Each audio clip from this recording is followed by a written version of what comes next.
And that's the end of the first half. As the teams head to the locker room, the Spartans lead the Bulldogs by a score. You guys stink. Geez, Coach, we're only down a couple of points. No, I mean you guys really smell. You need to hit the showers. And here, I got every one of you new bars of soap from the Sterling Soap Company. Each bar is artisan crafted using natural ingredients and essential oils. They also have shave soaps, colognes, beard balm, and a whole lot more. Now get in there. But Coach, we have another half to play. I don't care. I can't stand to be around you. A few minutes later. All right, bring it in tight. You guys are still playing terrible, but you're smelling great out there. Now listen, you're going to need to stock up for the rest of the season. We got a lot of tough games left. So go to sterlingsoap.com after the game. That's STIRLING soap.com. You got that? Yes, Coach? Great. sterlingsoap.com on 3. 1, 2, 3. sterlingsoap.com. This podcast is part of the Sports History Network, your headquarters for the yesteryear of your favorite sport. You can learn more at sportshistorynetwork.com. And before I ask the question, my answer is yes. Should Charles Oakley be in the Hall of Fame? Because he's not. No. No? No. I can't make a layup. No. No, Charles Oakley, I think, should be in the Hall of Fame. I really do think he should be in the Hall of Fame. State your case. Please state your case to me, because this doesn't make no sense to me right about now.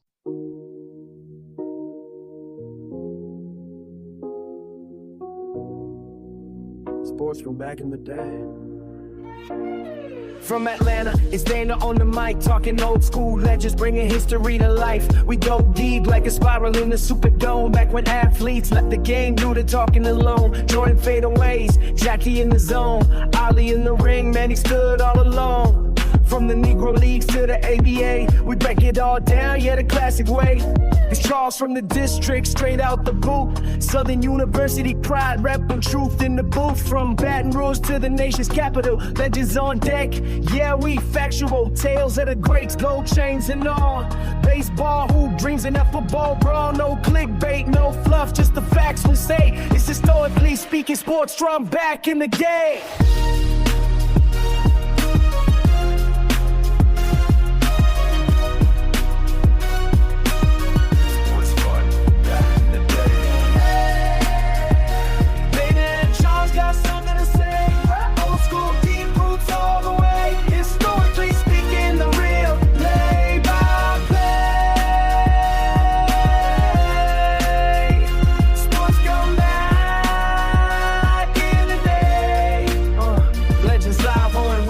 Play.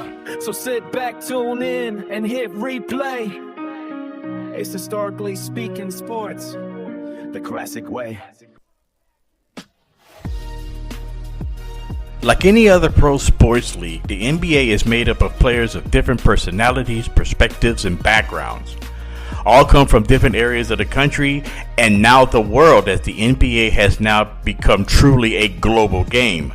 But in this episode, we will sharpen our focus to feature a special group of players and Hall of Famers that all have this one thing in common. Hello, sports fans. I'm Dana Augusta, the co-host of the Historically Speaking Sports Podcast, the podcast where we give you the best of sports from back in the day. In this episode, we're celebrating Black History Month. My co-host Charles Combs and I will highlight star players and Hall of Famers that came from historically black colleges and universities that helped grow the NBA to its current standing on the sports landscape. Those we will highlight include the greatest player in Chicago Bulls history before Michael Jordan, a diminutive point guard that led the San Antonio Spurs to their first NBA championship. Charles and I will also discuss a member of the Boston Celtics who won 10 NBA championships, and also a man who was part of the Warriors organization in different capacities for over 60 years. Also a player who was one of the most devastating scorers in NBA history during the 1970s, who had various amounts of different nicknames. And another player who authored not only one of the greatest moments of New York Knicks history, but the greatest sports moment in the history of Madison Square Garden. Later in the show, we will send a shout out to a coach who we consider the Eddie Robinson of college basketball. His coaching career spans nearly a half century at this historically black college in North Carolina, who compiled over 800 victories in his long career. We have all of that and much, much more in this all-new edition of the Historically Speaking Sports Podcast, a member of the Sports History Network. Hey there. Welcome to Music Meets Sports, where sports legends meet custom soundtracks. Founded by music producer Ronald Tyke Oliver, Music Meets Sports was created to bridge generations, educate fans, and celebrate the greatness of both current and former athletes.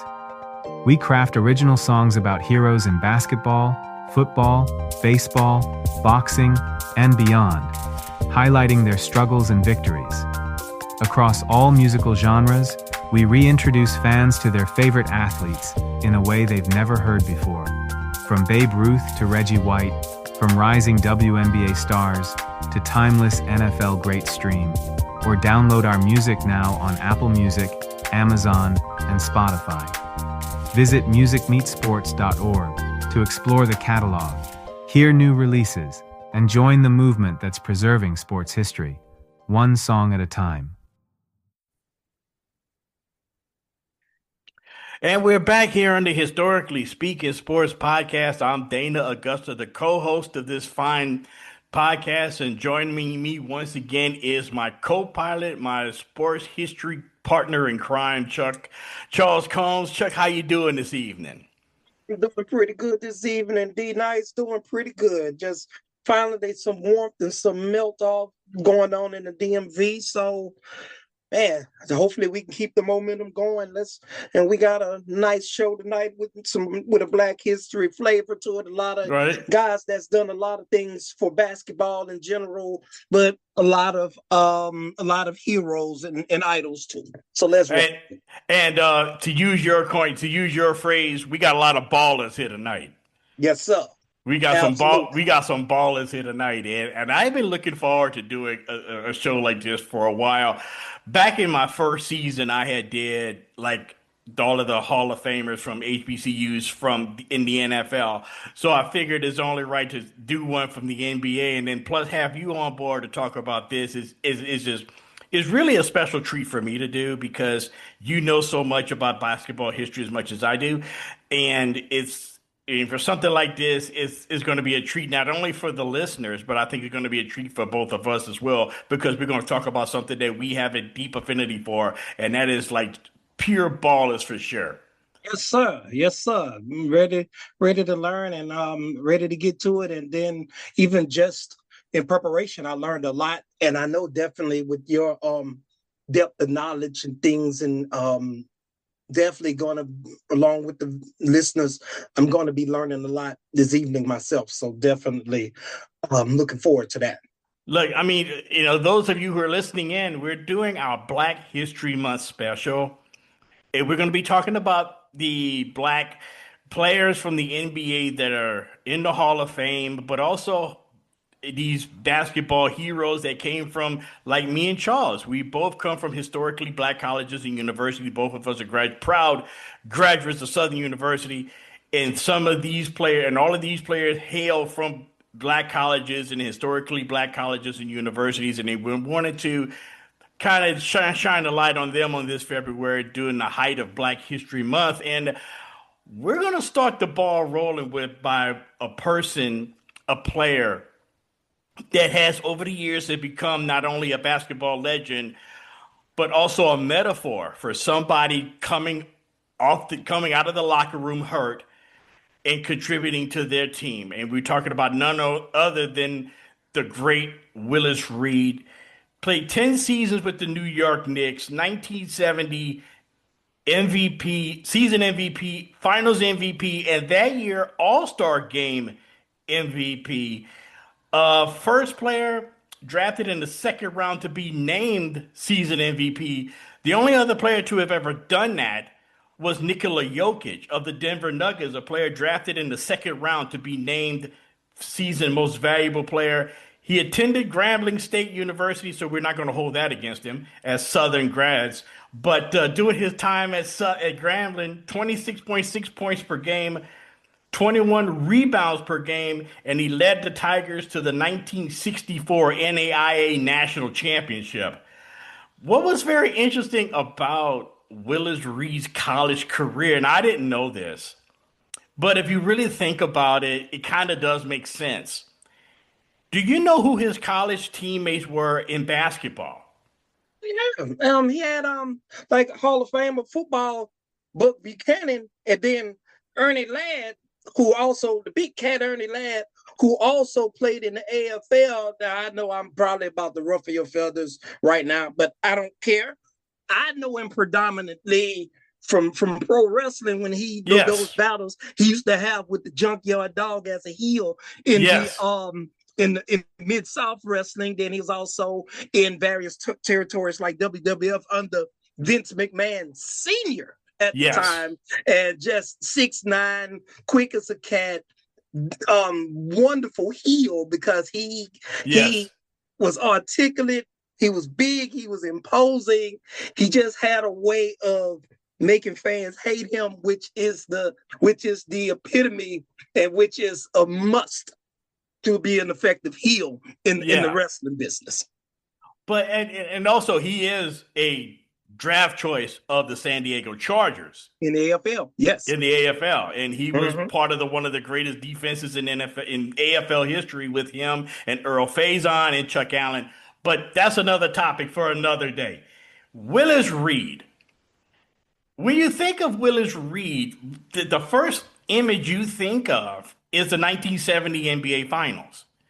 Coming through the locker room, and you hear Marv Albert saying, "And here comes Willis." And that walkway, believe it or not, I didn't know this until recently, that once upon a time that walkway that he walked into in Madison Square Garden was renamed the Willis Reed Hallway.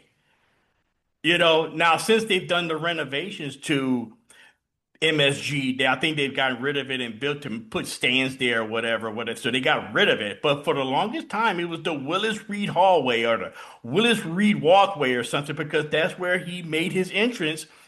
And what I remember hearing about that game was that when he walked on the court in that Game 7, the whole Lakers team just stopped and watched him warm up.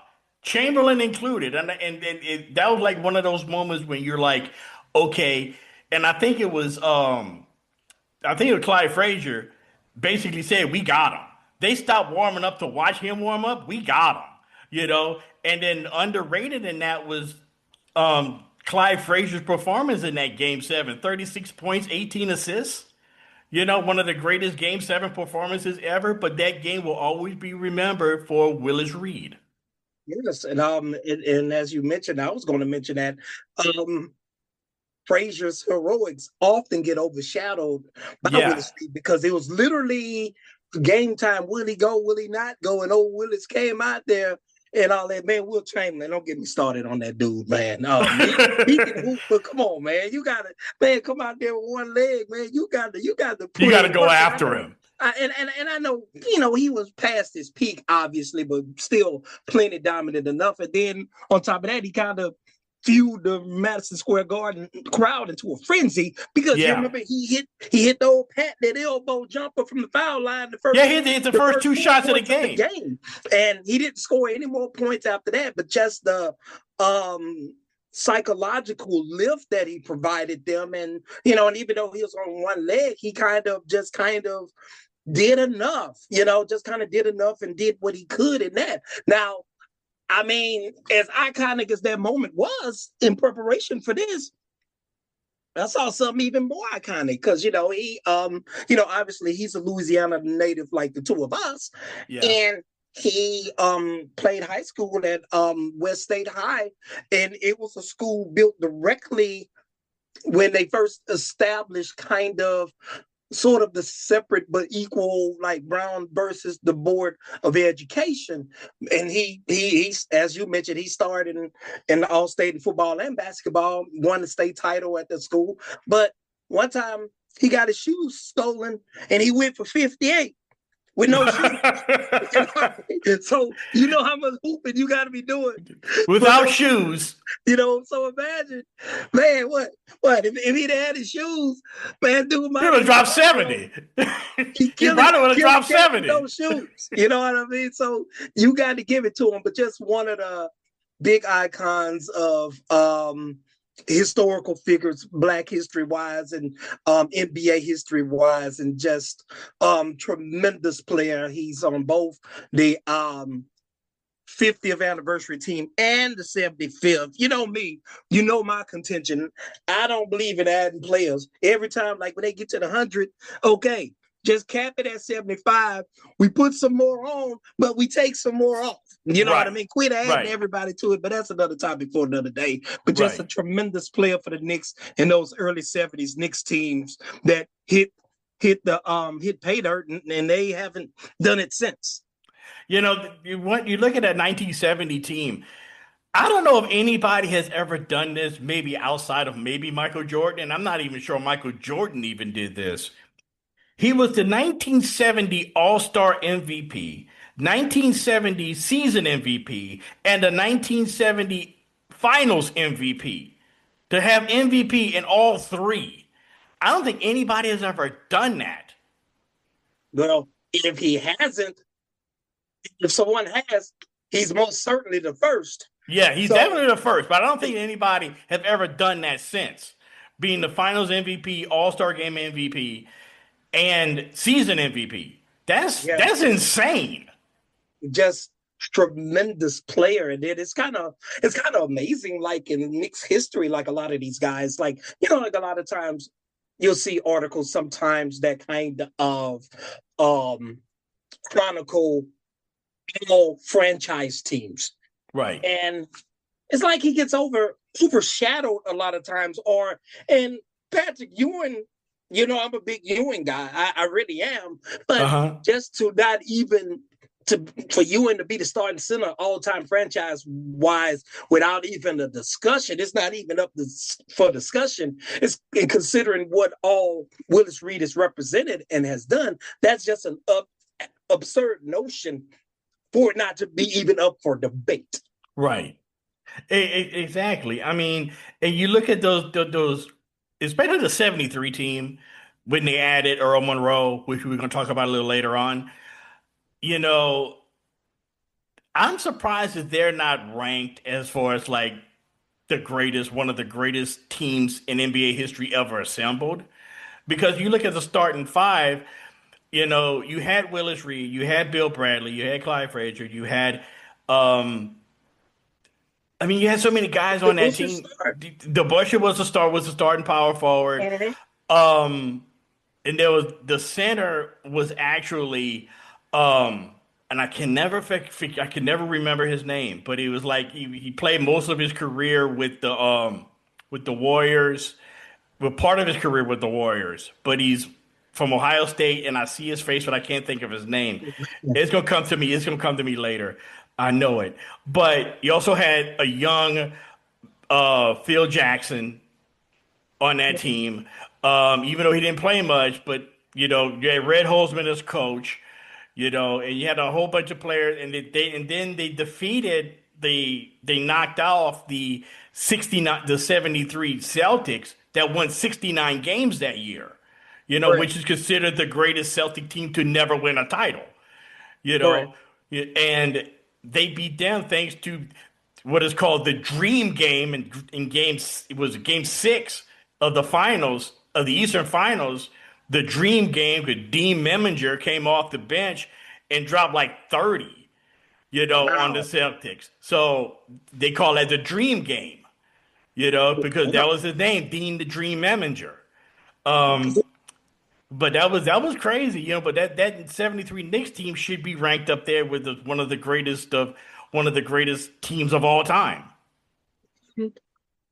But it's kind of like that era kind of gets lost in the shuffle a lot of times between the 60s and the 80s and the 90s. They kind of get lost in the shuffle a lot of times because I guess, they didn't have the stalwarts of the 60s. I mean, like the larger than life, like Wilt averaging 50 a game for the season with 25 rebounds. You know, Jerry West, you know, Boston winning. That's where you get the term running to Boston in spades from, because, you know, they won the majority of their 13 titles. Well, all of them, and most of them in the 60s and all of that. And then, you know, the 80s was the influx of the larger than life personalities and styles of play with the remnants of the 70s stars, i.e. Dr. J, David Thompson, Bob McAdoo, and then the new influx of stars where, you know, Magic and Bird, obviously, and Isaiah Thomas, and, you know, guys like Bernard King, cats like that. So a lot of times they kind of get lost. They kind of get lost in the shuffle, almost kind of like similar to Larry Holmes in boxing, because he's right in between that Ali and Tyson era. So those are two larger than life figures. And even though he was every bit as great, he kind of, since he's not as larger than life, he kind of gets overshadowed at times. Well, I mean, it's funny you bring that up, because like a lot of these players that we're going to be talking about played primarily during the 60s, 70s, early 80s era of basketball. And there's one person in particular that I'm going to highlight in this that exemplifies what you're talking about, as far as like a great player that nobody really heard about. His key team, the team that he played for, has largely been forgotten by history of how good they were. We're going to talk about that. That's called a tease, ladies and gentlemen, of what you're talking about. We're going to talk about that a little bit later on. The next guy we're going to not to interrupt you. I have a feeling that you and I may be talking about the exact same guy. I got a feeling. You know, it's probably true, because as much as you know, you and I are constantly on the same wavelength about stuff. So we may be talking about the same guy. But stay tuned for that, just to find out if we are on the same lane. That's another thing. That is another tease, ladies and gentlemen. The next guy we're talking about, speaking of those 60 Celtics, Sam Jones, Hall of Fame class of 1984. He attended UNC Central, played under the legendary John McClendon of North Carolina Central for the Eagles. He was the 8th pick overall by the Boston Celtics in 1957. He won 10 NBA championships with the Celtics. He was a 5-time All-Star. He was a member of the NBA's 25th, 50th, and 75th anniversary teams. He was the master of the bank shot, and one of 6 Celtics in history ever to score 50 points in a game. His most famous moment actually was Game 4, 1969 NBA Finals. The Celtics were behind by 1 with less than 10 seconds remaining in the game. He hits a bank shot to win the game, to even the series at 2. Had the Celtics lost that game, they would have gone down 3-1 to the Lakers, with the Lakers going back to LA for Game 5, you know, and having to deal with not only the Forum, but also having to deal with Jerry West, Elgin Baylor, and Wilt Chamberlain at home. But Sam Jones, with his shot at the buzzer to claim Game 4, eventually catapulted the Celtics to win another championship in 1969 and send Bill Russell and himself off as champions. Yes, tremendous player. You know, was also known as Mr. Clutch. Yes. Played at, as you mentioned, North Carolina Central University, 3-time all CIAA selection. Then also, kind of had to delay his foray into professional basketball because he served 2 years in the U.S. Army, because, he was initially picked by the Minneapolis Lakers in the 56th draft, but then went back to complete his degree after earning military stuff. And I think it was just important to emphasize that, because, a lot of these guys, they were not only just ball players, they education was important. And then especially at the time with, increasing integration, professionally in just real world professions as well as athletic professions, those were essential things. So, but he went back, and then Red Auerbach, the old great Red Auerbach, drafted him in 57, sight unseen. Never watched him play before, but he was known as the best player in Carolina, and he picked him sight unseen, the great red airback. He just knew how to roll the dice, and and I think he was also kind of trend-setting, because a lot of times, looking back at a lot of films and some of those old games, black and white games, those battles against those Eastern Conference final battles against those 76er teams, and and obviously the numerous NBA finals battles they had, he was kind of one of the first guys that was pulling off the dribble. He was one of the first. He was kind of, because like a lot of times, Bob Cousy's certified baller. I'm not. Yeah. I'm just. We're talking evolution. You know what I mean? Right. Certified. Like a lot of those guys, they had the little set shot back then. He was kind of the first that started. It wasn't the set shot. He could pull off the dribble. He could pull off the catch, and he was just a tremendous, well-rounded player. As you mentioned, 10-time NBA champion, 5-time All-Star, 3-time All-NBA second team, and just he was just a good all-around player. And just imagine on those teams, he averaged nearly 18 a game points-wise, nearly 5 boards a game, and 2 assists a game. And he's eating like that, playing with a bevy of other Hall of Famers in that lineup. Imagine what he would have been able to do individually had he been on a team where more of the responsibility fell upon him. But the ultimate goal is to win the championship, though. Tremendous player, old Sam Jones. Yes, I mean, with those Celtic teams, I mean, you had Sam Jones, you had Casey Jones in the backcourt with him, Tommy Heinsohn, Havlicek, Russell, those guys, he really didn't have to do much. Really, truly, he really didn't have to do much. And then plus, you had a bevy of players coming off the bench, with the Celtics, including one player that would go on to become a great head coach in college, a man by the name of John Thompson, played a number of years with the Celtics. Not, as a center, as Bill Russell's backup, but you had a whole bunch of guys that came off the bench, and he learned from, guys like Frank Ramsey, and Bill Sharman, who played his position before he took it over when he joined the Celtics in the early 1960s. And he was just he was a clutch shooter, to say the least. Moving on to our next guy, and he was a Hall of Fame class of 2003, but he came in as a contributor. And this guy is one of the most important players to ever lace him up in the NBA. And I'm talking about Earl Lloyd.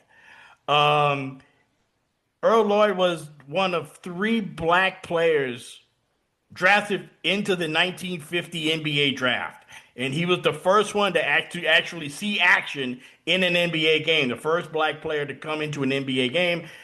Played at West Virginia State. He was drafted along with Chuck Cooper, who went on to play with the Celtics, and Nat Sweetwater Clifton, who actually played a couple of years with the Harlem Globetrotters before entering into the NBA. Drafted by the Washington Capitals in the 9th round. I mean, can you imagine a draft going 9 rounds?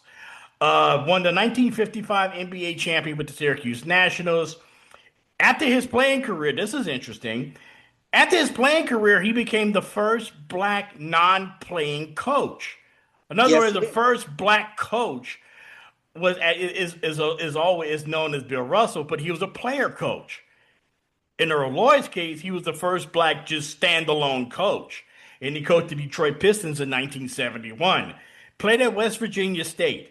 And you talk about a pioneer. We're going way back to 1950, drafted into the NBA in 1950, and was the first black player to play in the NBA. And he came from an HBCU at very small West Virginia State. Yes. And just as you mentioned, you hit the nail right on the head, just transcending and pioneering, not only to be the first black player to see action in an NBA game, but to be the first black head coach in a non-playing capacity in addition to that. And then on top of that, just imagine in both instances, where he had the chips were down, not Yeah. only for himself, but he has to show the ability to be able to perform under both roles, because if he fails, he doesn't just fail himself. He fails everyone that comes behind him. The right. door is welded shut if he fails. If he fails due to lack of performance or lack of ability in terms of from a physical standpoint, or if he fails from a soft skill or cultural standpoint. Even despite the physical ability, he still loses, and that kind of shuts the door, because they had a lot of stigmas in terms of Black players as players, and they have always had stigmas in terms of Black coaches. They still do. A lot of those stigmas have kind of been eased over the years. They still do, and he kind of, he kind of kept that door from being welded shut. So salute to Earl Lloyd. Salute. Well, we're gonna end up with this story that I heard, and I think it was like one of the really cool stories. This is 1968, heading into the 1967 or 1968 draft. I think it was a 67 draft. And the Pistons, he was a member of the Pistons scouting department and assistant coach. And they're sitting around talking about who they were going to draft. Earl Lloyd brings up this guy's name from Philadelphia who played at Winston-Salem State named Earl Monroe. And he tells the story on how he's sitting there, and they were like, well, why would we choose Earl Monroe? He went to this very small school. He's, he has this very herky-jerky style, and he won a national championship at Winston-Salem State in a small NAIA. It's not even NIT, it's NAIA. Why would we choose him? Earl Lloyd said, do you realize, he won a national championship, but do you realize that in Philadelphia, he plays against pros all summer in the Frank Baker League? All summer long, he plays against the professionals. And plus, this kid is loaded with charisma. I mean, he's going to pack this place. Of course, they didn't draft him. But for years and years and years, every time that Earl Monroe would put up numbers against the Pistons, Earl Monroe would give a little sly look to those guys and say, I told you. It's insane, because you have to consider the social context at the time, because, circa that time, Detroit, Motown. Yeah. Then furthermore, a lot of the things that furnish the wealth of talent that Motown utilized, not to make this conversation about something else, were all of the, how do you say it? Everyone that kind of transplanted from the deep South to Detroit and Chicago and the northern cities, Midwest cities, in terms of all of the industrialization. So they had a nice built-in fan base right there. If you pick a charismatic guy that could ball, and to your point, put butts in seats. And this is the going into the 70s, the end of the civil rights movement. We're going into the 70s where, you start having these larger than life characters, on the big screen, Shaft, like we're talking about Jim Brown. We're talking about, what's the dude name? Come on. They had movie 3 the hard way. Jim Kelly, Jim Brown, and Fred Williamson. Fred Williamson, guys, Billy D. Williams, guys like that. So he would have fit in perfectly he would have been an athletic representation of that. And that would have been huge. Exactly. Moving on to my current home city of Atlanta, and he still spoke of very highly here. And he didn't play long here, but he had a big impact on basketball when the Hawks first moved to the Peace City, and that's Zelmo Beatty, Hall of Fame class of 2016. I didn't know too much about him coming into doing research and getting in preparation for this. But I learned a lot about, if there's one player I learned a lot about in this research for this particular episode, is Zelmo Beatty. Came from Prairie View A&M, fellow SWAC member along with Southern, went to Prairie View A&M. He played most of his career with the Hawks, most of it when they were the St. Louis Hawks, starting in 1962. He was the third pick overall by the Hawks in the NBA draft. He was the 1961-62 all-rookie team member. He averaged more than 20 points per game with the Hawks. If I had to, looking back on his career, reading about him, if I had to compare him to any contemporary player now, it probably would be Rasheed Wallace. He was a tenacious power forward, rebounder, could score, but he also led the league a couple years in foul outs and techs. Okay. But he was very hard-nosed, scrappy player. Averaged 22 points and 12 rebounds per game in the Hawks' first ever appearance in the playoffs when moving to Atlanta in 1969. They ended up losing to the Lakers in that period. And can you imagine the Atlanta Hawks in the Western Conference? I mean, that's just weird just thinking about. But so after taking a year off because of legal issues, he goes to the Utah Stars of the ABA because the Hawks did not want to renew his contract because if he had legal disputes with management with the Hawks about contract disputes. So he basically sat out a year. When his rights pretty much contract ended with the Hawks, he left the NBA and joined the ABA's Utah Stars in 1970, where he would lead the Stars to their lone ABA championship, beating the Kentucky Colonels in 7 games. In that series, 28 points and 6 rebounds in the series. Named the finals most valuable player and that year's ABA most valuable player.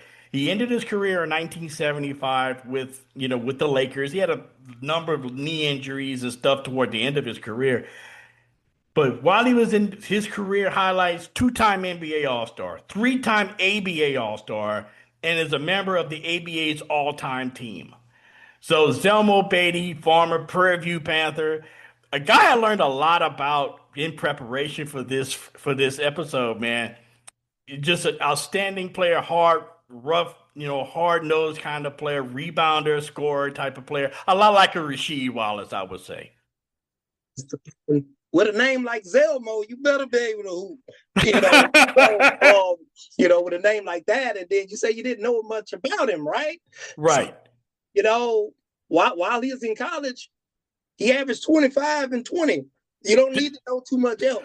If he, and then, 2-time NAIA All-American, won 1962 NAIA title and was named MVP. And get this, it seemed like combined with what you just shared in the ABA title series, he just had a penchant for coming up in big moments. Title game, put up 28 points, 29 boards. Dang. So that's major league. He putting in work. So then he was selected, as you mentioned, by the St. Louis Hawks. He made the inaugural NBA All-Rookie team. Man, look at now. You're getting it done if you on any page with these 4 people: Dave DeBusschere, Terry Dischinger, old John Havlicek, in the criminally underrated Chet Walker. And he played very well, and you kind of went through all of his accolades in terms of both the NBA and the ABA. And I don't know if we're allowed to do this or not, but I'm going to do it anyway. Wonderful documentary on Amazon Prime right now, 4-part documentary that debuted like late last week about the ABA Soul Power. Yeah, I need to check that out. I watched the first 2 episodes, but it's a very, very good documentary, and that talks a lot about the ABA, and a lot of these people that we're talking about is encompassed within this as well. So to yourself and all the listeners, check that out. But yes, making our way back to Brother Zelmo, average 17 points, 10.9 rebounds, and 1.5 assists per game. He's, that is getting it done. And then he even had a coaching stint with the Virginia Squires of the ABA. So, I wonder if he was a coach at the same time that it must have been after Doc, but was he there at the same time as he was with George Gervin? I know Doc and Gervin were there kind of like in the early 70s. I know for certain that Doc was with the Knicks, not the Knicks, the Nets, you know, and this is another team. Speaking of that documentary, not being too far off subject, they had a monumental gaffe that I'll tease and just watch it. That the commissioner, one of the best big men of all time, George Mikan. Minneapolis Lakers. George Mikan. Just an all-time gaffe for an all-time big player that probably would have swung, helped them survive much more, but just an all-time gaffe. But that's all I'll say about that. But tremendous player. I think I know what you're talking about. I'm not sure, but I think I know what you're talking about. I just can't put all the particular together, but I heard about this. You're right. Just an all-time gaffe, and it's just like, you learn things. It's just like, you've got to be kidding me. If you, you got to be kidding me. But yes, all-time great. Moving on to another all-time great, and he was an all-time great, not really league-wide, but a lot of people knew him league-wide. He was a pretty good player, but he became synonymous with one franchise, and he was a member of this franchise from the time he was drafted to literally to the day of his death. And we're talking none other than Mr. Al Attles of the Golden State Warriors. Now, listen to this. You want to talk about dedication.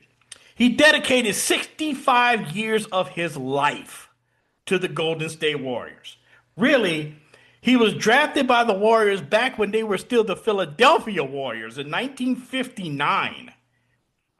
He started at the Philadelphia Warriors, known as the Destroyer, from North Carolina A&T. And if you need to know anything about Al Attles, he was 6'1", a little bit over 200 pounds, built like a linebacker. That's the reason why they called him the Destroyer. He started with the Philadelphia Warriors. The team moved from Philly to San Francisco, was a part of that team there, was one of the key players of that 1967 Western Conference team that played the Sixers in the finals and lost. But he was the coach of the 1975 Warriors. And he was one of the coaches, along with Casey Jones, the first time ever you had two black coaches meet up for a championship in any of the four major sports in North America. I had mentioned the fact that he dedicated his life to the Warriors, and he really did. He started off as a player, then went from player to coach, then went from coach to general manager, then from general manager to team president, and then from team president to community ambassador.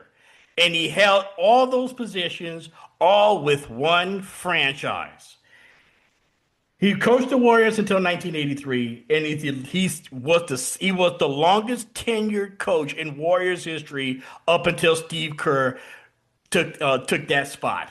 But Al Attles, and he's also one notable thing about him. He's like, I think he may be the only coach or one of the few coaches ever to see his team win an NBA championship and he not on the floor because he was ejected earlier in that game, in Game 4, 1975 NBA Finals. Yeah, because I've heard a lot about Al Attles, who is synonymous with the Warriors, but mostly in a coaching capacity and all of that, and it's just amazing, like his legacy that he left with the Warriors and all of that, and just like those mid-70s teams with Rick Barry and guys like that. So a lot of that Rick Barry, that Clifford Ray, Butch Beard. There's a really good players on that team. The incident I'm talking about with and if you could go and look at it, because you can see it on YouTube. You can see the incident. I think midway in the second quarter of Game 4 of the Western final of the NBA Finals between the Warriors and the Bullets, which I think is considered one of the biggest upsets in NBA Finals history. Rick Barry has the ball, and he's being guarded by former Knick Mike Reardon, and Rick Barry puts a move on him and drives to the basket. Reardon, who had been being been tortured through the entire finals by Rick Barry. Finally had enough. As Rick Barry drives by him, he literally punches Rick Barry in the back of the head. The whole Warriors bench get up. And not necessarily to go after Reardon. What they basically were trying to do was to basically keep Adams from basically ripping Reardon apart. Now, Mike Reardon, was 6'3", very slender guy, very slender player.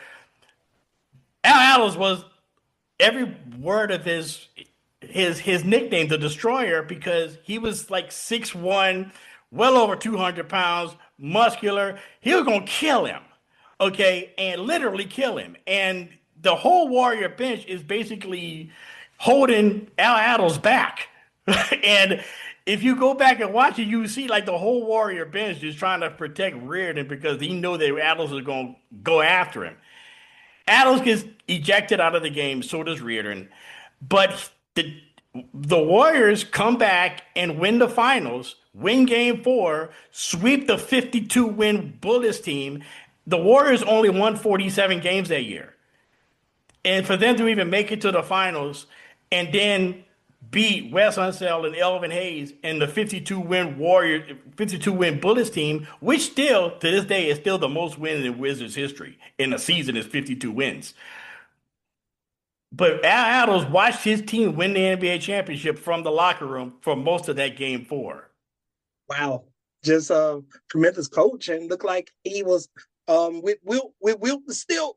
Yeah. With the 1964 Warriors, and just as I mentioned before, I know him mostly in a coaching capacity and all of that. He was very successful there. And I know slightly off topic, but as I mentioned earlier, it's just amazing how as time passes, certain people, it becomes nearly blasphemous because I remember a few years ago, they had the all-time great Golden State Warriors team, and Rick Barry wasn't on it.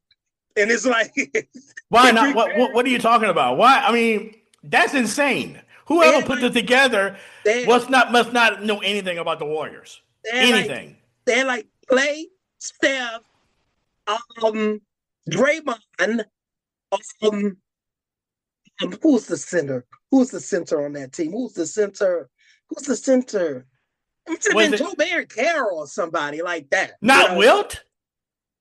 Probably was Wilt. I'm about to say, whoever put that list together did not include Wilt Chamberlain as the starting center because his numbers retired by the Warriors. And Rick Barry wasn't on it. And it's just like, who was the forward? It was somebody else, Draymond and putting Draymond Green on that team is blasphemous alone. Or something. And it's like, man, if you're not going to have Rick Barry on it, just throw it in the trash. I mean, off the top of my head, the guards would probably be Steph and possibly Mitch Richmond. They had Steph and Clay. I think they either as the. I would put Steph, but I would not. I'm serious. I know we're going off topic here, but just. My point that I want to make, you cannot put Klay Thompson on there above Mitch Richmond. You can't. Of course not. I think you can't. Small forward was either KD or Chris Mullin. Mullen, yeah. Rick but Barry, not over Rick Barry, no. No. Not over Rick Barry, no. Of course not. So yeah, but anyway, sorry folks, off topic. Sorry about that. I just this is what podcasts for. I love stuff like this. But that's fine. Just a tremendous coach, and then did a lot of work, and then paved a lot of way because worked as a general manager as well. Which is yeah, he put together that Run TMC team of the late 80s, early 90s with Mullen, Mitch Richmond, Tim Hardaway. That team, even though they were bereft of a center, he traded Mitch Richmond for Billy Owens. And Billy Owens was a good college to me. He overrated. And I know that he was under the guys that Sarunas Marshallonis would step right in there, who was a baller, but then he had that knee injury. But still, Billy Owens, man, come on, man. He was all right at Syracuse. Yeah. But come on. You know what I mean? You know. Yeah. Now, moving on to someone, we just talked about the Bullets winning, playing in the 75 finals. They played in 4 NBA finals in the 70s, which you could basically label them as the team of the 70s in the NBA, if there is such a thing.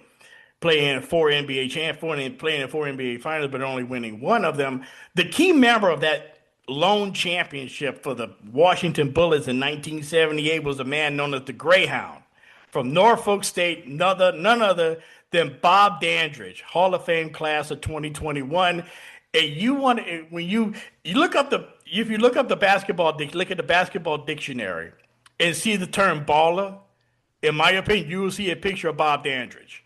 This was a baller above all else. This guy was smooth. He was a shooter. He was a doggone good defender, averaged 19 points, 9 rebounds a game. In 1971, as a member of the Milwaukee Bucks, he won a championship with the Bucks in 71 alongside Kareem Abdul-Jabbar and Oscar Robertson. He had a career-high 40 in 1976 against the Kings when they were in Kansas City. Traded to the Bullets in 1977 and won his second title with the Bullets in 78. 34 points in Game 2 of the 78 finals. He had a career average of 18 points, 2-time NBA champion, 4-time All-Star, and the 1979 first team All-Defense. When you think of Bob Dandridge, I think of that very small, slender frame, but he was like 6'5", 6'6", could jump out the gym, could put the ball on the floor, dribble, drive, dish. He could do it all. As someone in the 1970s, which you could not pigeonhole him into a one particular position. He could play the 2 and he could play the 3 with equal proficiency at both positions, especially as versatile as he needed to be with those Bullets teams in the 70s. He came in right on time with that team. Oh, man, just certified baller and kind of ahead of his time in terms of said versatility, because as you mentioned, he had the ability to play the 2 and the 3. Most importantly, he had the ability to defend them as well. There's a lot of guys. He can play 2 through 4, but he can't guard nobody. You know what I mean? But this guy, he could do it, man. And, played at Norfolk State with Pee Wee Kirkland. Yes, indeed. I was about to mention that, right. One of the greatest street ballers of all time. Yes, sir. Drafted through by the ABA Kentucky Colonels in '69, opted to go with the Bucks, who picked him in the 4th round of the same draft. And then you remember that dunk he had on Supersonics in Game 7 to seal that deal in '78. And just a tremendous player. Now, for you, this was the guy that I suspected you had in mind for that tease you used early. Okay. No, it wasn't. It wasn't. But these two fall in the same one. I didn't talk about Bob Dandridge. I wasn't talking about him. But I'm going to talk about somebody else. I thought you were talking about. Is Bobby Dandridge. But they were very similar. My guy and Bob Dandridge are very, very similar. Okay. Very similar. And their careers kind of.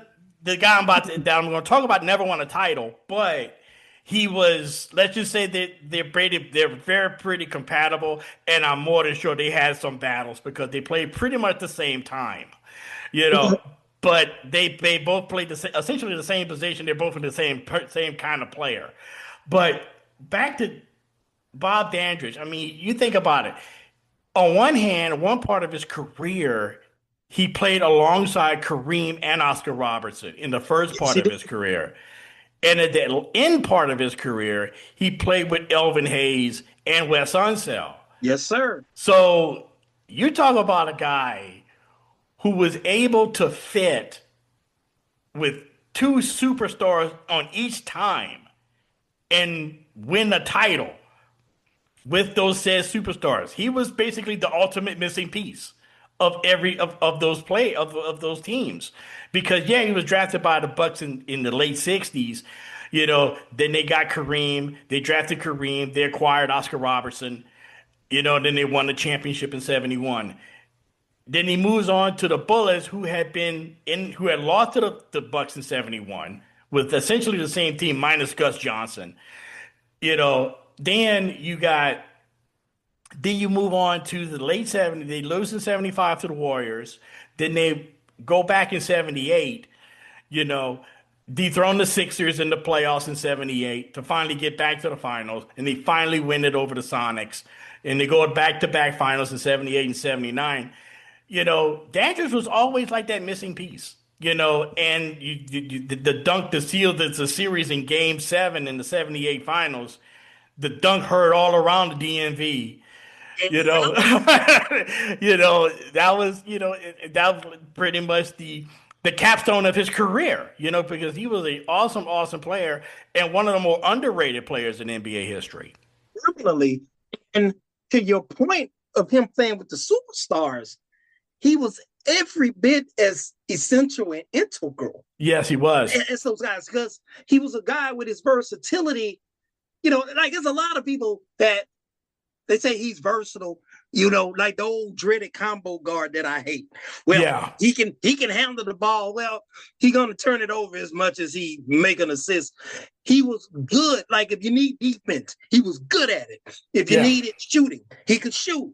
If you needed playmaking, he could playmake. He's a tremendous slasher and finisher. But then last but not least, if you needed somebody, like a lot of times Wes Unseld and those Elvin Hayes, you banging in there, with, Donnie Shelton and Jack Sigma and those guys. Yeah. Hey, man, we need some help on these boards a little bit. He get in there and hold his own on the boards too, which is the difference in winning games. And I thought he was going to be your guy. You revealed that he's not.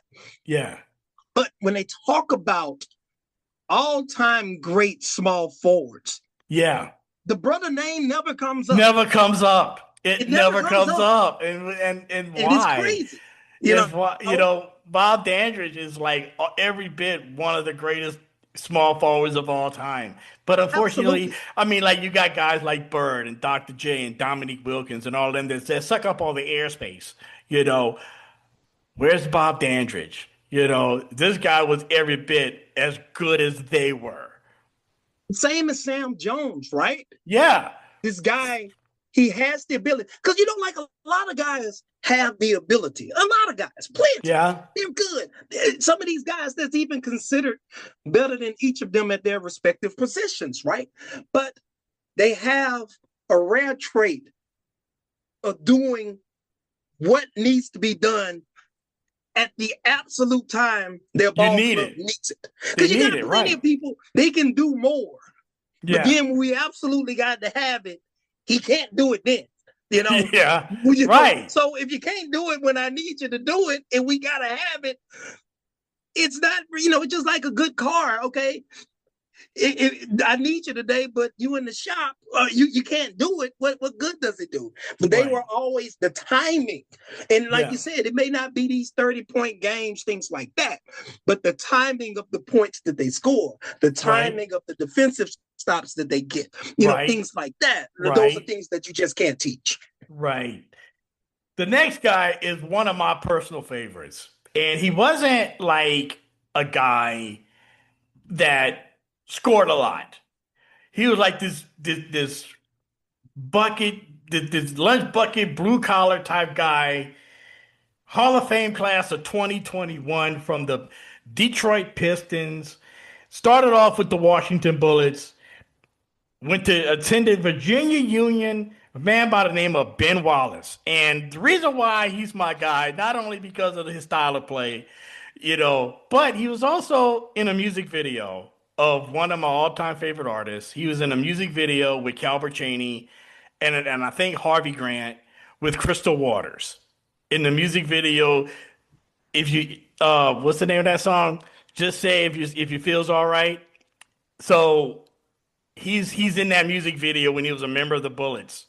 And you know how big of a fan I am of Crystal Waters. You know that. I love Crystal myself.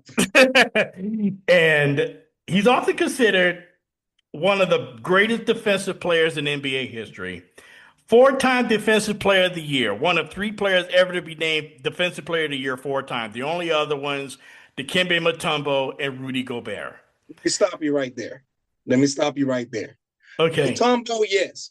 Rudy Gobert, that's bull crap. But anyway, carry on. I'm just reading what it says, babe. I'm just reading what it says. I don't agree with it either, but I'm just reading what the paper says. Okay. Yes. Won an NBA championship in 2004, and I'm going to get to that series in a bit. 4-time NBA All-Star, 5-time first team All-Defense, 2-time NBA rebounding leader.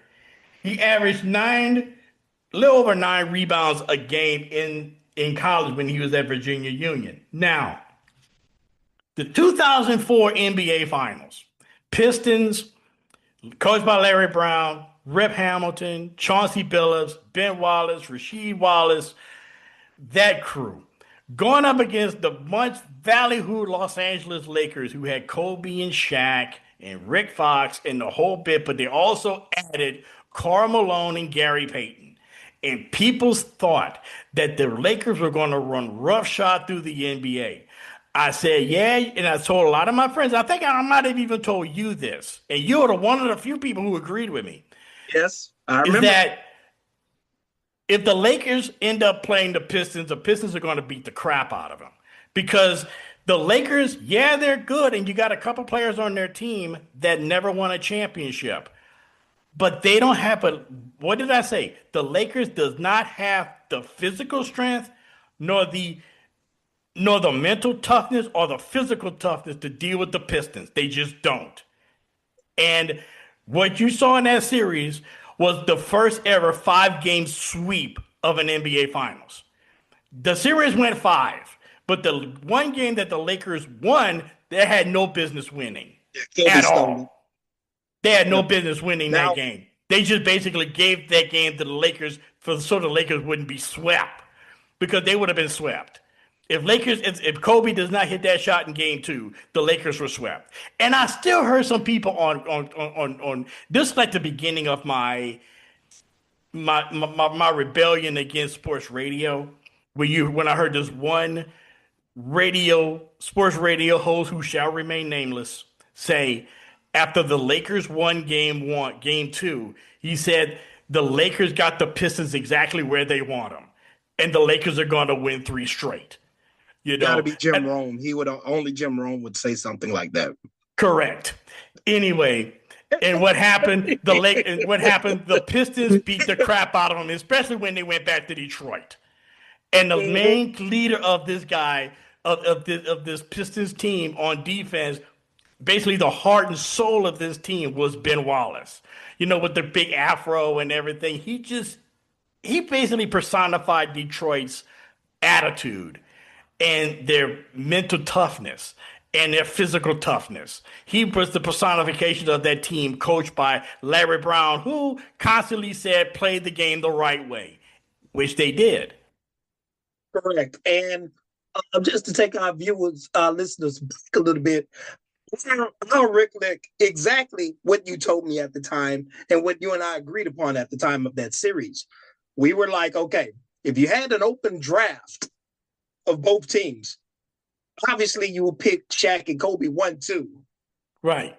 The next 10 picks would probably all be Pistons. Yes. That, because you have to consider both Gary Payton as well as Karl Malone were well past their prime. Well past their primes. The next 2 picks, and then you remember, like, he just was a guy. He just personified what you said. And then I still remember that team, two underrated names. I know we're talking about Ben Wallace, but coming off that bench, Mike James and Lindsey Hunter, they were just bringing so much ball pressure, wearing Kobe and Derek Fisher down with so much ball pressure. And then, you get into your set with like 14 left on the 24-second shot clock, one rotation, and then they force you to rotate it again. You're up against the clock and then have to throw something up. And it just... Yeah, that was the story. Ladies and gentlemen, if you have not seen that series, that's basically what Charles described was the series. Exactly that. Exactly that. It was just, and then, this man here, fully well deserved, because, as they say now, he got it out the mud. Yeah. He got it out of the mud, because, Virginia Union, he the mentee of Charles Oakley, because Charles Oakley went to Virginia Union as well and was his mentor. And bounced around, overseas, the Bullets, the Magic. Just imagine much help is you had Michael Doliak and Bo Outlaw. Like they had Pat Garrity, they had cats like that, Doug Turner running, and you couldn't use him, Right, exactly. But anyway, he just worked himself into a star player just by finding his niche, finding his role, and excelling at it. Not worried about, just because you can always find a spot. If you play defense and you rebound, you can always find a niche if you can do those two things fairly well. Exactly. That's exactly what he did with the Pistons. Rip Hamilton and Rasheed was in charge, and Chauncey Billups was with the scoring. Chauncey Billups ran the offense. All they wanted Ben Wallace to do was just rebound and put back, and play defense. And that's exactly what they did. They double team Shaq. They basically, and there were times during that series that he could handle Shaq by himself. Correct. And, and then like a lot of times with these guys, with that niche, you're going to get minutes. Why? Because those things require toughness. They require effort. Yeah. They require hard working. So you're going to get minutes if you can do those things, because they know you're going to bring it every night. And extremely well-deserved Naismith Hall of Fame class of 2021. Extremely well-deserved. Blocks leader 2002, rebounding leader twice, 4-time D Player of the Year. Probably should have been more than that, to be honest with you. Just insane and extremely well-deserved. Big Ben, let's get it right. Ben Wallace. Let's get it right. Extremely well deserved. Now the next guy on our list entered the Hall of Fame 3 years after Ben Wallace, but he should, in my opinion, should have been in the Hall of Fame long before then. And he has one of the greatest catchphrases whenever he would hit a shot ever in the history of basketball. We're talking about Tennessee State's own Dick Barnett. And his famous catchphrase was "fall back, baby." And the reason why he would do it was his catchphrase was because he had one of the most iconic shots in NBA history. You think about Kareem with the skyhook, and you think about Iceman Gervin with the finger roll, where he had the kick, he had the fadeaway. But his fadeaway was unique in the fact that when he would fade away, he would kick his heels and kick his legs underneath him in like almost in a kneeling position while he's in midair. And he would always say, "Fall back, baby," and it would go in. He had been doing that. He had started that when he was on the playgrounds, took it to Tennessee State, won a couple of NAIA championships with Tennessee State, and then brought it to the NBA. He actually played one season, and I thought this was interesting. He played one season in the American Basketball League with a team called the Cleveland Pipers. Chuck, do you know who was the owner of the Cleveland Pipers? George Steinbrenner, right? George M. Steinbrenner III, the future owner of the New York Yankees, was the owner of the Cleveland Pipers of the ABL. Dick Barnett started his career in 1959 with the Syracuse Nationals. And then after playing a year with the Cleveland Pipers, he went to the Los Angeles Lakers, and he played there for 3 seasons, leading them to a few NBA Finals appearances against the Celtics. Ultimately, they would lose, obviously. During his time with the Lakers, averaged 17 points per game. In 1965, after leading his team in scoring, he was traded to the New York Knicks. There, he led that team in scoring 24 points per game, winning 2 championships with the Knicks in 1970 and 1973. 2-time NBA champion, 1968 All-Star, and doing his college career, won 3 championships, 3 NAIA championships, and twice the NAIA tournament most valuable player. Now, when I think of Dick Barnett, I think of him a lot about his career, during his career, but I think more of his career after his career, because he wrote a number of books. He was a motivational speaker. He had a doctorate in education from Fordham University. I mean, you talk about a second act, one of the greatest second acts ever. You know, he wrote like something like 20 books. You know, he was just this really worldly guy, you know, and he was not the typical late 60s, early 70s player. I mean, this guy had a lot more to him than just basketball. Yes. So, in other words, because I researched it, but I wasn't aware of that release. So, in other words, he was doing the Clyde Drexler before Clyde Drexler was doing it. Yes. You know? So, okay, got it. But then also noted, as you mentioned, you got to give the band its due in terms of the second act. Bachelor degree from Cal Poly Pomona, MBA from New York University, and then the aforementioned PhD from Fordham University. So can't be an idiot. Got to be pretty smart and diligent guy to pull that off. And then, but not only pull that off, but look at the schools: NYU and then Fordham. Yes, sir. No, we're not talking about, you know, community colleges here. We're talking about hardcore real schools here. You know, where you got to be doing something just to get in. Academia, yes, sir. And then, you know, one of the all-time best nicknames, Dick the Skull, killing cats out there, man.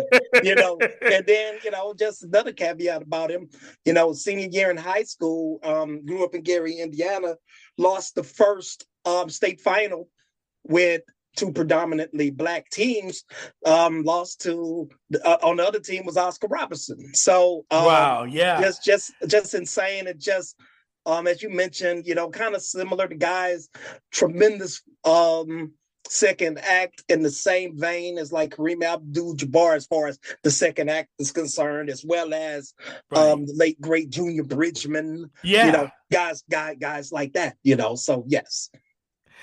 Now, moving on to a person that is near and dear to at least my heart, at least to both of us, because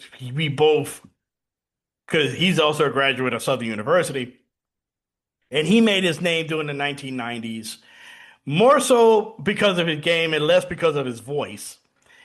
And we're talking about none other than Avery Johnson, Southern University, native of New Orleans, led St. Aug to a 35-0 record, Class 4A state championship. I want to say that was in 1983. I'm not. It was. Yeah. Class 4A title. Yes. Yeah, Class 4A championship. Attended Southern University, 1988 at Southern. Okay.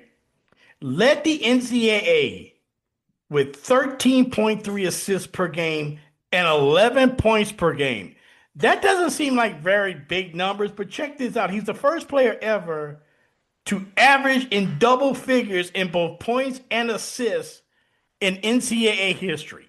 No player had ever averaged double digits in points and assists in a season. That had never happened before.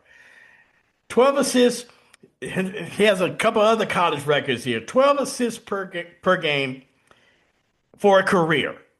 Okay, for his whole entire career at Southern, 12 assists per game, 13.3 assists per game in a season in that aforementioned 1988 season.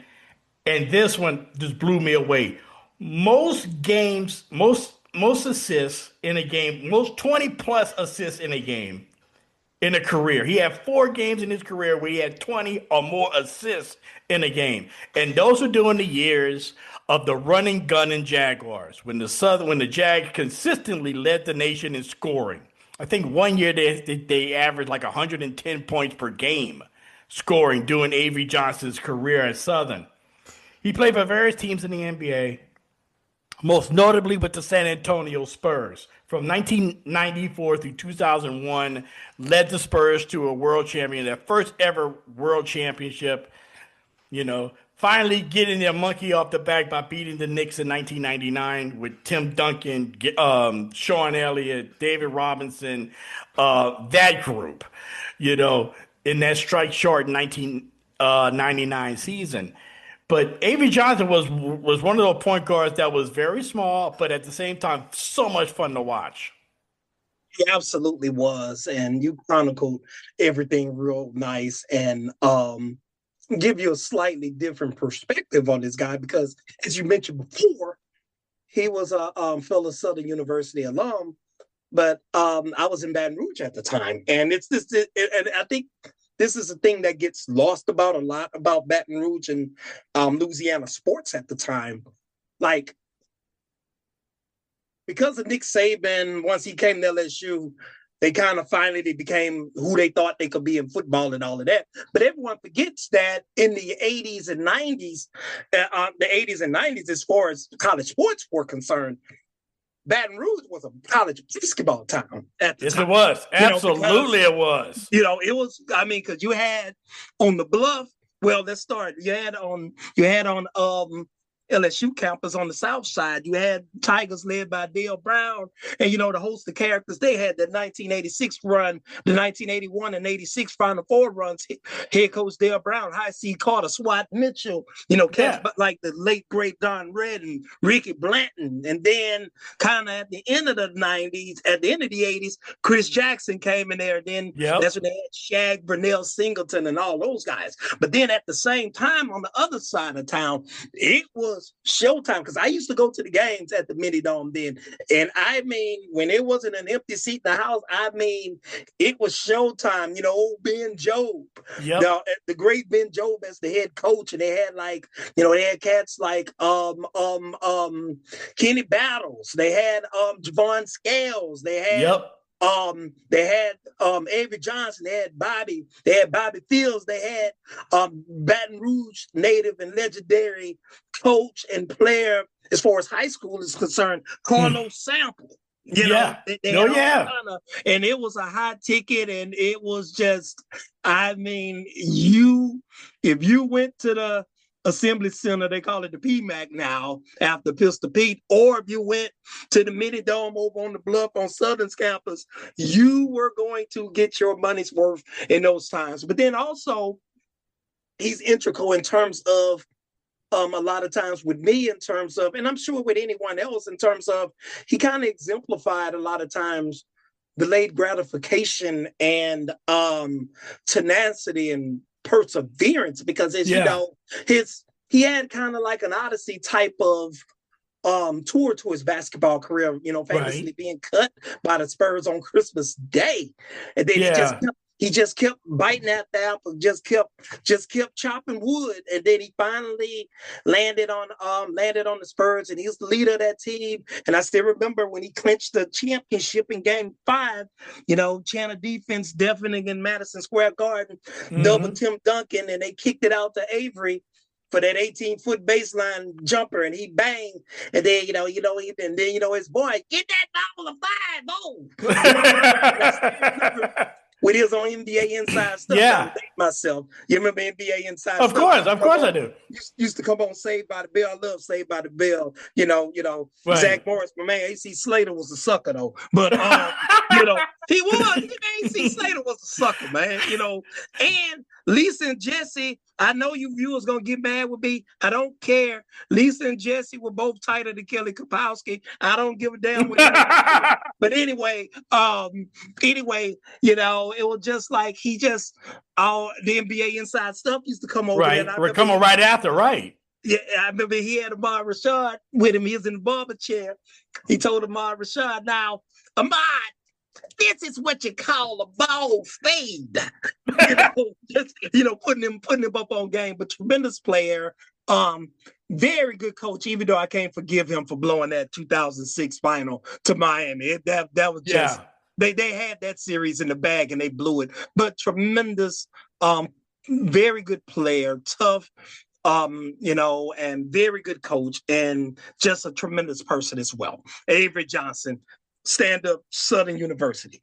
Yeah, and I remember those Southern University teams. I remember Baton Rouge was a hotbed. And at the same time, in my neck of the woods, UL Lafayette. Back then it was USL. They had a very good team as well.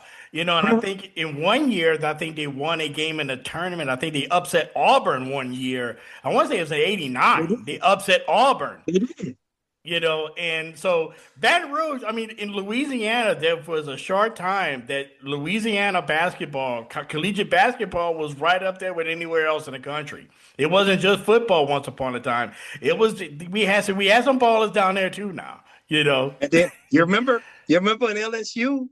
I'm sorry. You remember when Southern University in the '93 tournament knocked off Georgia Tech and by the scrimmage? I was on campus for that. Of course, I was on campus for that. Yeah, absolutely. One of the greatest moments of my life was watching it in the student union. I watched it in the house, and I was just.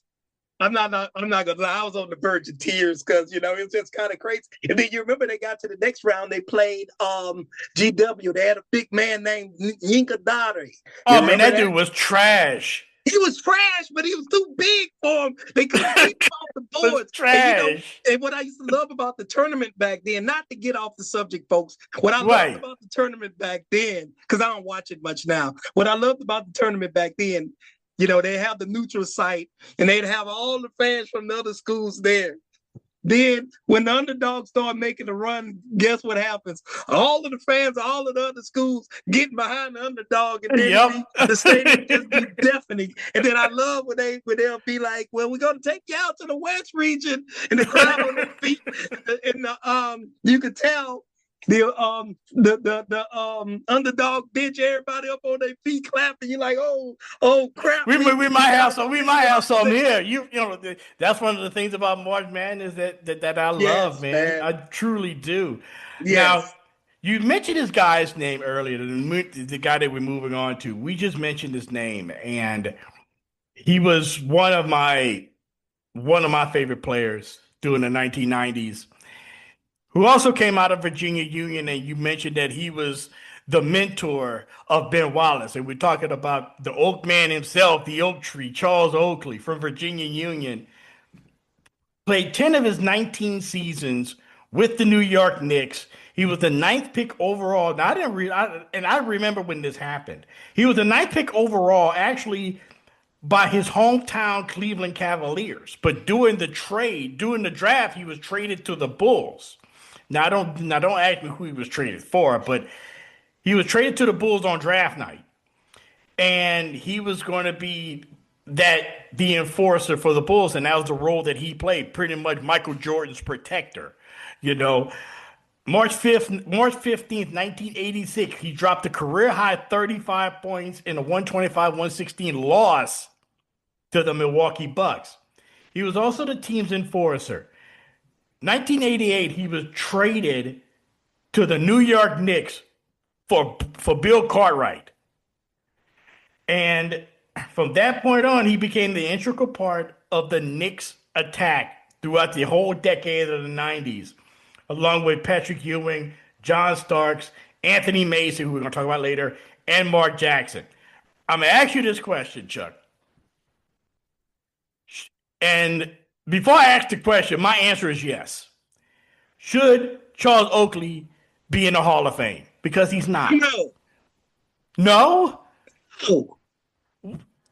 I can't make a layup. No. No, Charles Oakley, I think, should be in the Hall of Fame. I really do think he should be in the Hall of Fame. State your case. Please state your case to me, because this doesn't make no sense to me right about now. He personified the toughness of the New York Knicks in the 1990s. No, sure, he wasn't a good scorer. He was not a great scorer. But the Knicks does not make the 94 finals without him. They don't. Okay? They don't make they do not make all of those playoff runs in the 90s without him. They don't.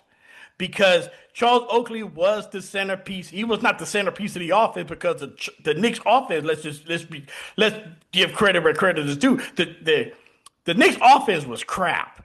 Okay? But they got their reputation through their defense. And the head of that defense was Charles Oakley. And if Charles Oakley does not give them that toughness, they do not get past Indiana. They do not get past those Cleveland Cavalier teams. They do not get past any of those teams in the East at all without Charles Oakley. Patrick Ewing gonna get his. John Starks is streaky as the day is long. Yeah, you got a great player. You got Derek Harper, who is a good point guard or whatever. Mark Jackson, before he went to Indiana, was a dynamite point guard for them. But they weren't necessarily scorers. And for a team like the New York Knicks, who didn't really have to have scorers to be successful, Charles Oakley was the centerpiece of that.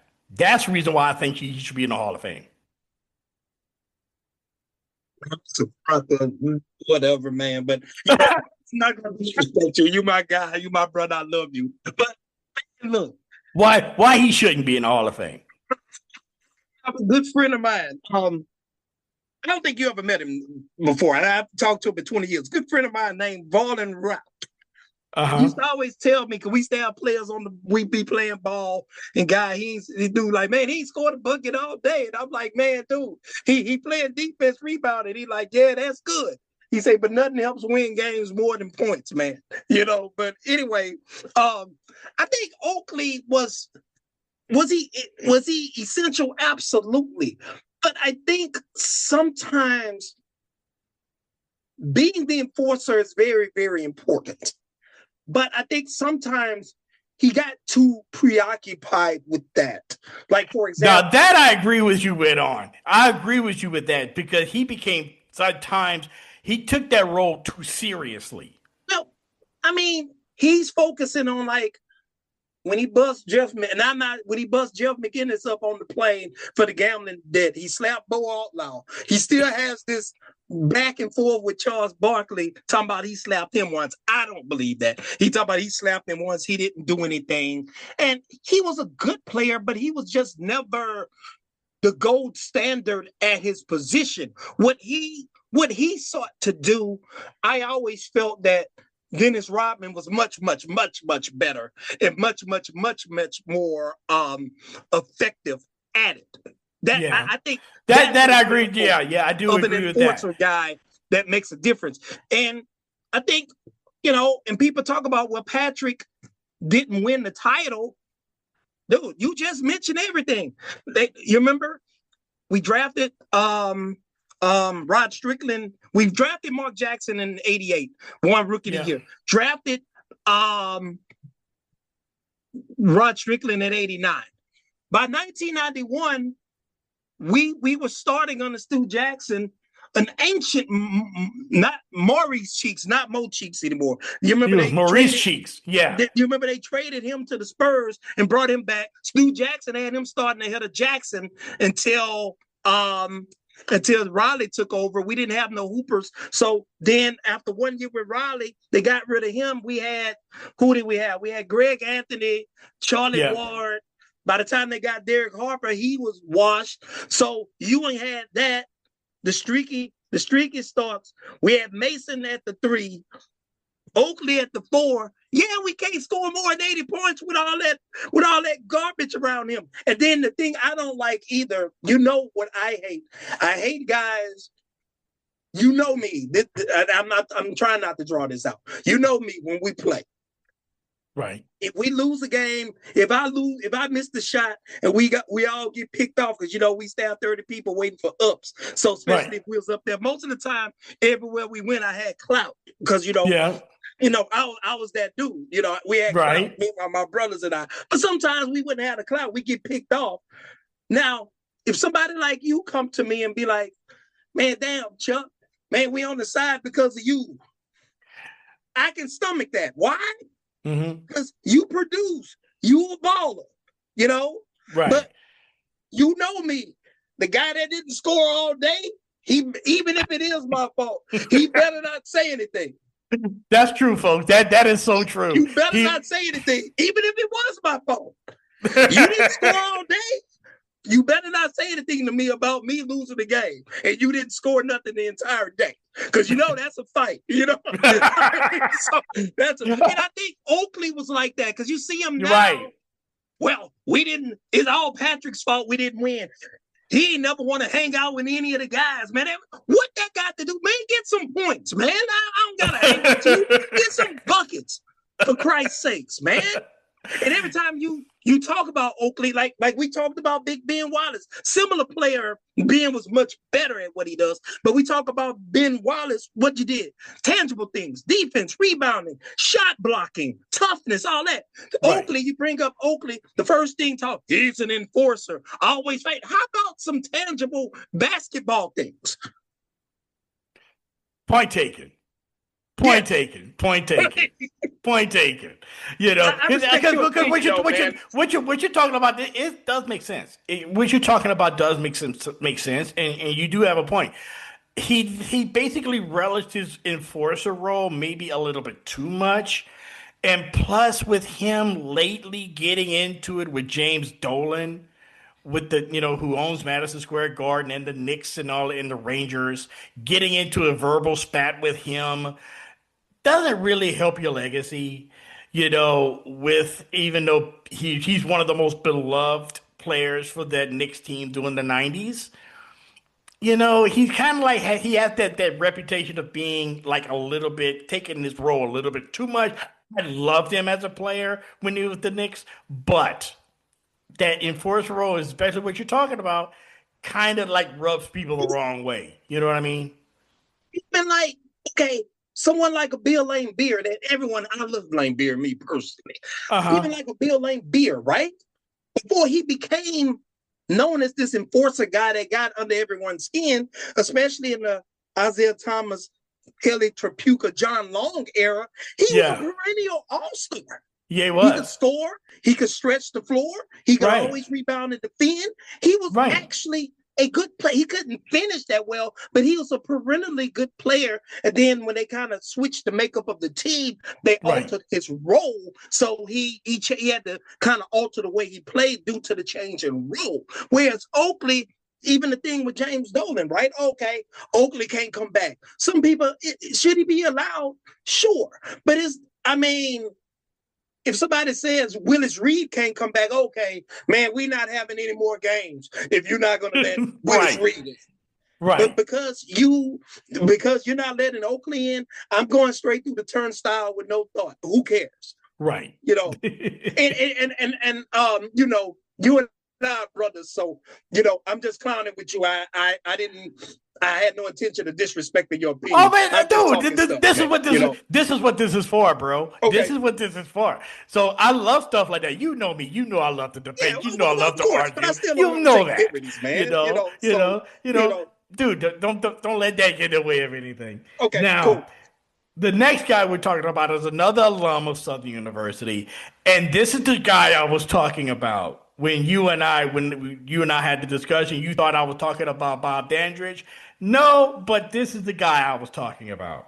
The man known as Butterbean, Bob Love, from Southern University. Started his NBA career with the Cincinnati Royals. He played one season with the expansion Milwaukee Bucks. Joined the Bulls in 1968. Led the Bulls to the 1975 Western Conference Finals. 3-time All-Star, 3-time NBA second-team All-Defense, and during his college career, 3-time first-team All-SWAC. Now, also talking about Bob Love, we're going to start off with his senior year at Southern. Averaged 30 points per game as a senior with 18 rebounds. Okay? His number 10 jersey was retired by the Bulls. The second jersey retired by the Chicago Bulls, only behind the great Jerry Sloan. And he averaged 17.6 for a career with the Bulls. Now, I'm going to say this about Bob Love, okay? Can you imagine this team right here? I always consider the Chicago Bulls in the same vein historically as the Denver Broncos in this respect. People don't know anything about the Denver Broncos prior to John Elway. Nothing. Even though they went to a Super Bowl. Even though they had one of the greatest defenses in NFL history with the Orange Crush. Mm-hmm. If it's everything about the Broncos to a lot of fans starts with John Elway. The history of the Broncos start with John Elway. It's not. With the Chicago Bulls, it's the same thing. People don't realize that the Bulls in the early 70s was a perennial playoff team. Okay. They made it to the 1975 finals against Golden State. And had it not been for a big blown lead by the Bulls, they would have played the Bullets in the finals in 75. Okay? Bob Love was a big contributor for that team. And you look at the players that was on that team. You know, you had Norm Van Leer, Love, Jerry Sloan, Tom Boerwinkle, you know, the veteran leadership of Chet the Jet Walker. This was a very, very good team in the 70s. And surrounding all of that was Bob Love, who was the leading scorer of the Bulls, all-time leading scorer before Michael Jordan came along. And he's been somewhat forgotten, unfortunately, you know, because unfortunately the way that, you know, people in basketball who has no historical knowledge past 1990, his name has been pretty much forgotten, and that Bulls team has been pretty much forgotten. The early Bulls teams of the 70s. Yes, and I concur completely. And then even to make it worse, he's forgotten in terms of Southern University lore as well. Well, no, not really, because they made amends with him right before he died, because they did retire his jersey. They retired his number 41 jersey, you know, right before he passed away. He passed away in 2024. They retired the number, I want to say, in 2019. Yeah. Okay. You know, and here's another guy who had like a very inspirational second act to his life. Very much so. Yes. And very much so. You know, a lot of people don't know that Bob Love, during his career, would have other players do interviews for him at the end of games because he had a very debilitating stutter. Now, you got to understand, I take this personally because I had a stuttering problem when I was a kid. And it's something that he worked on his entire life after basketball, so much so that he became a motivational speaker. Yes, he did. He overcame all of that and became a motivational speaker, which basically illustrates how much effort that he put into his playing career, that he turned that energy, with him being one of the greatest players in Bulls history, and turned that into improving himself through therapy and all of this other stuff to become a motivational speaker with a very, very debilitating stuttering issue that he dealt with his whole career. You know what I mean? So this was, not only is he one of the greatest Bulls of all time, but he's one of the most inspirational stories the NBA has ever seen. Absolutely 1,000,000,000% fruit, man. Because, you know, starting at Southern University, I was saying that he's kind of underrated because, like, a lot of times in terms of the lore, we hear obviously a lot about the Southern Grambling rivalry football-wise. We even devoted an exclusive episode to it.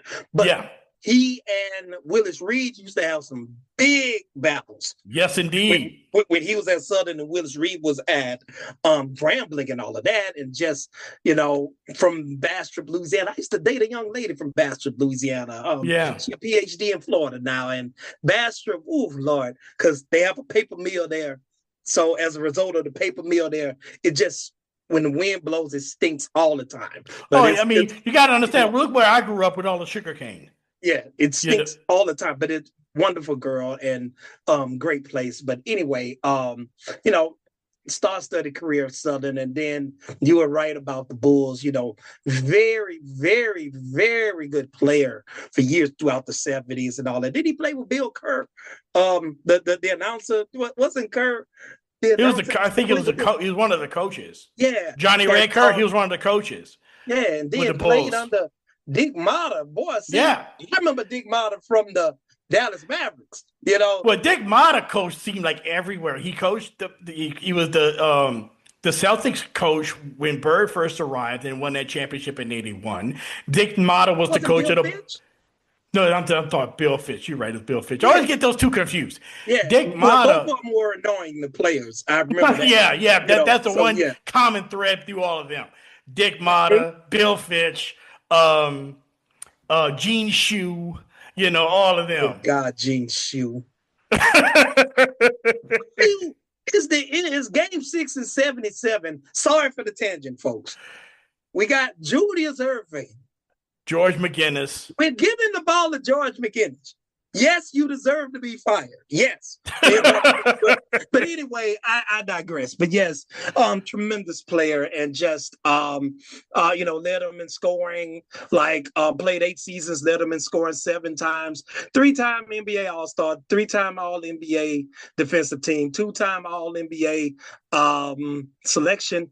And he is not in the He's not in the Hall of Fame. Hall of Fame. He's not in the Hall of Fame. Wow. He's not in the Hall of Fame. Now, you sitting here crying about Oakley. See, this is exactly what I'm talking about. Okay, what? Now, you went on and on. Oakley should be in. And then all of a sudden, it comes I agree with you on it. Better and no case for him. I am not making a case that Bob Love should not be in the Hall of Fame. I agree but you didn't make a case that he should like you did for Oakley. That's my point. That is my point. If I had to choose right now, bringing it now. Screw you, man. It's all love, baby. I love you too, bro. It's all love, baby. But yeah, you know I'm right. But you are right. You are right. But I am not going to sit here.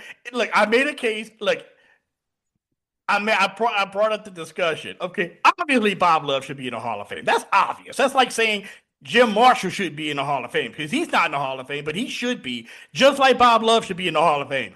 I brought up the question because I thought it was kind of strange that Charles Oakley was like, dang, he did all of this for the New York Knicks. And as much as recency bias that the NBA has, I'm surprised he's not.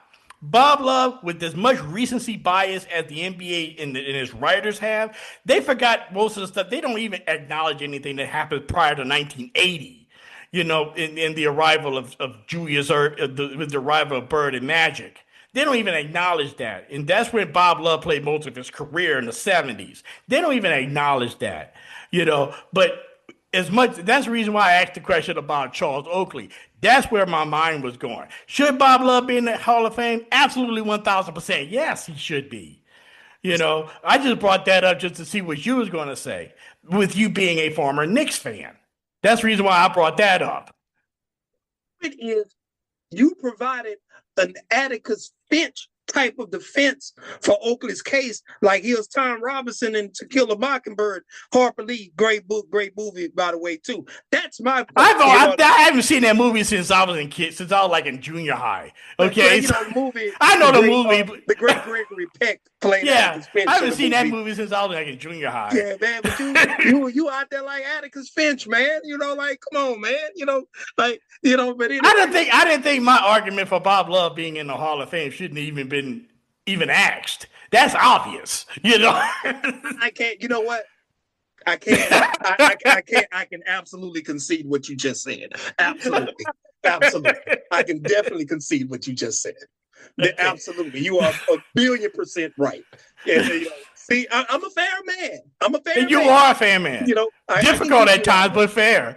Yes. But man, he was a tremendous player. Then to your point, man, the second act with the speech impediment and that, and I know I wasn't aware that you had that because obviously we didn't meet until college. But man, you all the time you encounter that stuff in different settings, whether it be Sunday school or actual school, and you have those types of impediments. Those things can be embarrassing, debilitating on a social level, debilitating on a self-esteem level, things like that. And then for him to just stick with it and then just persevere and then not only fight to overcome it, but then, become an advocate and a motivational speaker to kind of help others that was in his previous predicament. That says a lot about him, especially when he didn't have to do any of those things. And yes, he should be in the Hall of Fame. Tremendous player. Okay. Next person we're going to talk about is someone who went to school right in your neck of the woods up in Hampton. Drafted in the second round by the Washington Bullets in 1980, he teamed up with Jeff Ruland with the Bullets, and they were known as the Beef Brothers. We're talking about none other than Rick Mahorn. He was an integral part of the Bad Boy Pistons of the late 1980s. He was traded to the Pistons in 1985, won an NBA championship with the Pistons. Now, this is something that I had totally forgot about. And this is what this ranks right up there with one of the greatest raw deals in NBA history, maybe in sports history. In the parade after the Pistons won their first NBA championship, he was notified by the owner, John Davidson, that he was selected in the expansion draft by the Minnesota Timberwolves. And he refused to report, and they told him the day of the parade that he was traded. That must have sucked to go from the Bad Boy Pistons winning their first NBA championship as the Detroit Pistons to be sent to the Minnesota Timberwolves expansion team. That must have been really, really, really upsetting, because when I first heard about it, I was shocked that the Pistons didn't protect him, And to make matters worse for the Pistons, they traded away Adrian Dantley that very same offseason. Was that true? Is that right? No, it was the previous. They traded him during the year because you remember. That's right. To get Mark Aguirre. They went 7 to get Mark with Aguirre. That's right. They went 7 with the Lakers. They should have won that year. But they should have. BS call on Kareem at the end of game 6. But then midway through that season, Mark Aguirre, who recently got his number retired by the Dallas Mavericks. Congratulations. Good. He and Isaiah were boys. It used to be Isaiah, Magic Johnson. They were all homies at the time. And in the middle of the season, when they were obviously going to win the championship that year, Isaiah backdoored him and orchestrated the trade and got him sent to the Dallas Mavericks and brought bringing in Mark Aguirre, who then they kind of, in a way, I can understand because they needed to increase Rodman's role, and Mark Aguirre was very instrumental in doing that and kind of taking a lesser role in order to allow Rodman to blossom. But then we're talking about Rick Mahorn. That was just awful because they had won the championship. But, that used to be the penalty of, because, back in those days, championship teams, you had to have amazing depth. Yeah. To even be a championship contender in those days. You had to draft well, make good moves, develop players well. And a lot of times that was a casualty.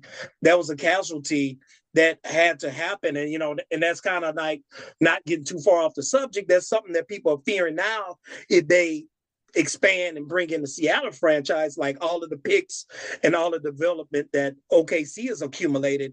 That's going to be for naught because obviously a lot of those assets are going to have to be made available to a possible expansion draft. But yes, but he was a tremendous player, he and Jeff Ruland, and just very good. I mean, good rebounder, excellent defender, but then two very underrated components of his game. Yeah. Vicious screener, man. Oh, vicious. Yeah. Just, because you had that 3-headed monster in the microwave, Isaiah Thomas and Joe Dumars, man. Just vicious screener, man. Just vicious. Yeah. Very good defender, and he could finish as well. And then the other aspect, very good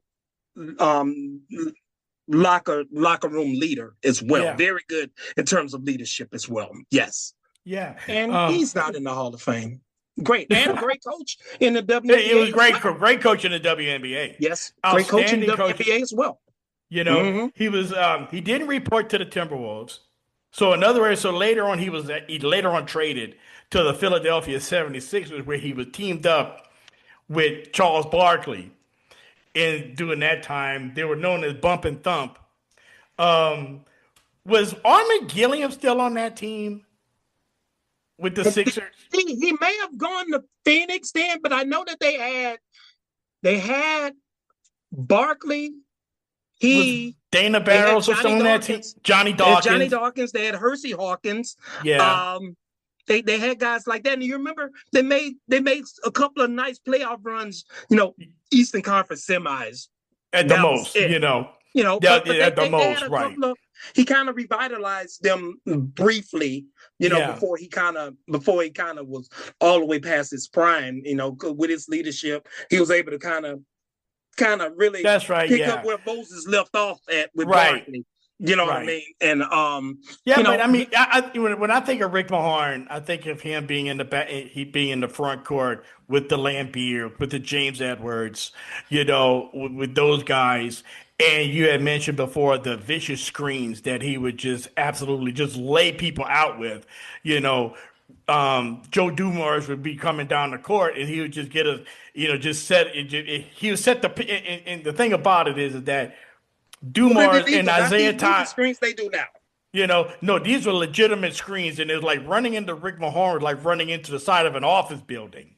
He was a big guy, and and Isaiah Thomas, known for sure, was somebody as great of a player he was. And maybe you disagree with me on this. Do you ever remember Isaiah Thomas literally getting past somebody without a screen? Come on, man. The man scored like 16 points in a minute. What do you mean? Get past somebody without a screen. You remember? He torched John Stockton. He put 50 on him once, and then the next meeting, John Stockton, well on his way to doing it again, and that's when Bellman elbowed him upside the head. Remember that? Yeah, I do remember that. I do remember that. You remember the sprained ankle game we talked about? Yeah. He was killing, he was killing Magic. Made Magic blow the sometimes Isaiah Thomas is one of those things. This is from my perspective of it is that Isaiah Thomas, as good as he was, and he was good. He was outstanding. One of the greatest point guards ever. Looking greatest of all time. But I give you that. In my opinion, he's not. He's in my top 5. Okay, and he's for me at number 5. But there's just something he really took advantage of those screens. He really did. Okay. Now, Mahorn, again, I said one time before, running into Mahorn was like running into the side of an office building. Okay. And they were all legal. Okay. Lambeer, sometimes not so much.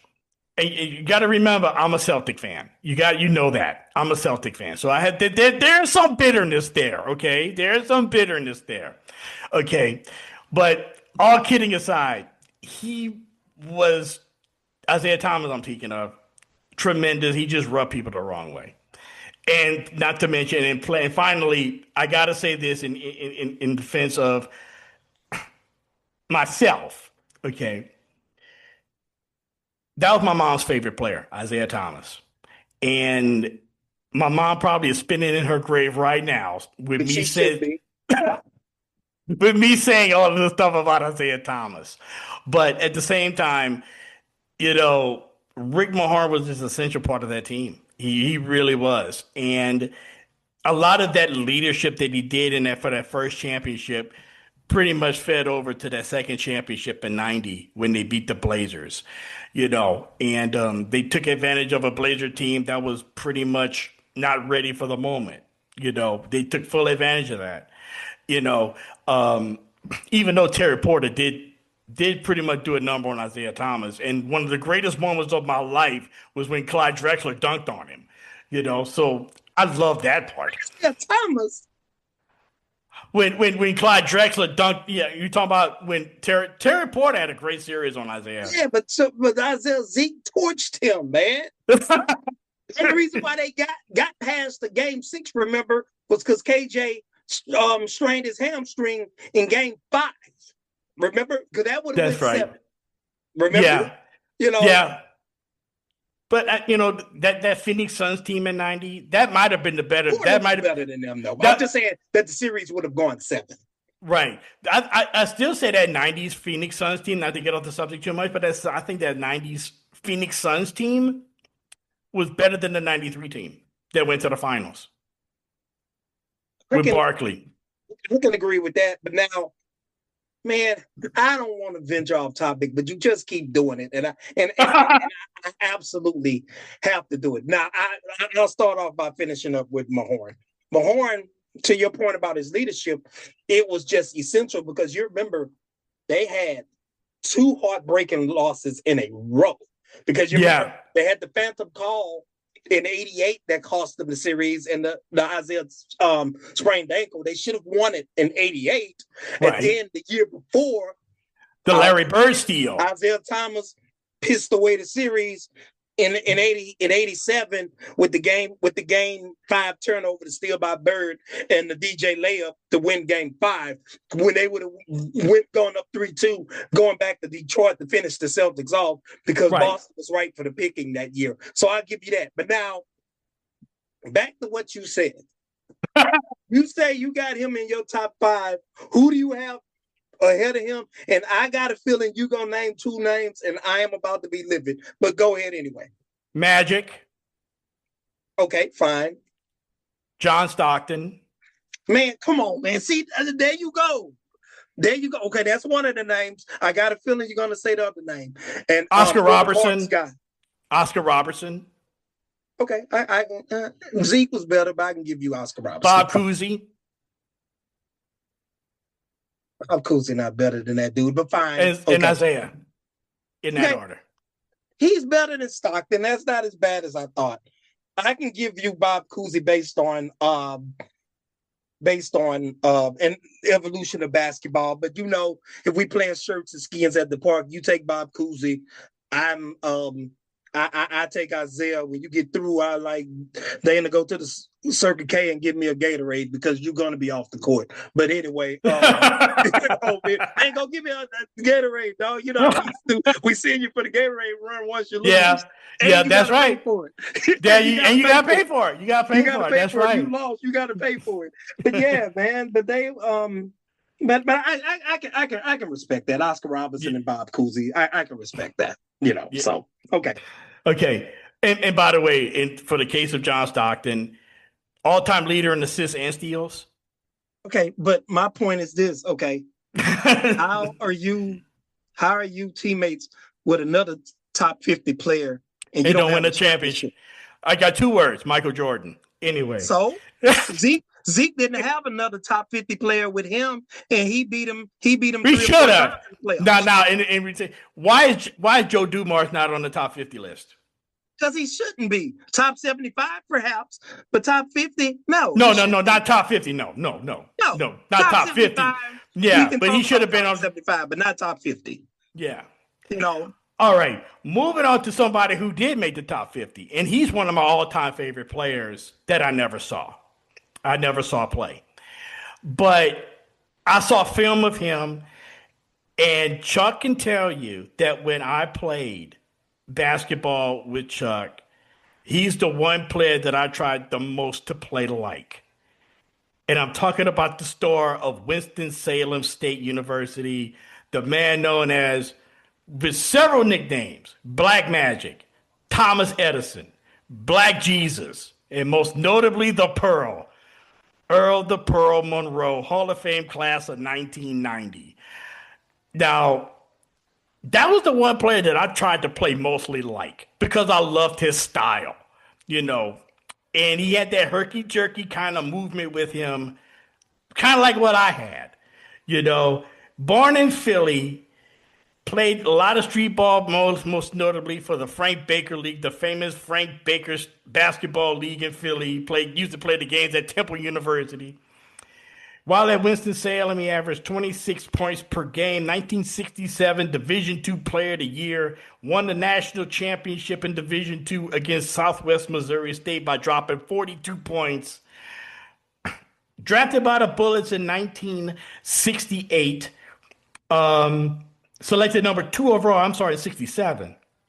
Selected number 2 overall in 67 draft behind Jimmy Walker of the Pistons, most notably the father of Jalen Rose. 23.7 points per game with the Baltimore Bullets, won Rookie of the Year in that year, scored 56 against the Lakers. led the Bullets to the 1971 NBA Finals. He was swept by the Bucks that featured Lou Alcindor and Oscar Robertson. Before we even, then he gets traded to the Knicks. Now imagine this. Okay. The three teams he wanted to go to, none of them was the Knicks. He wanted to go because he had this long rivalry with Clyde Frazier. Much documented rivalry with Clyde Frazier. He wanted to go to three teams. And I'm going to talk about this one particular moment with you in this. He wanted to go to either the Lakers. Okay, obviously, because everybody wanted to go to the Lakers. The Sixers, because that was his hometown, Philly, in the early 70s. What year was this? This is 1972. Okay, so this was prior to Irving. Okay. Yeah. This was the year before the Sixers went 9. This is the year before the Sixers went 9-73.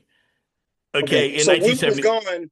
Wilt was gone. Irving wasn't on the scene yet. Wilt had retired at the end of the 73 season. Got it. And Julius Erving was still in the ABA. So the only thing that the Sixers had was Doug Collins and Fred Carter. Oh, Chris was solid before he started getting hurt all the time, though. Yeah.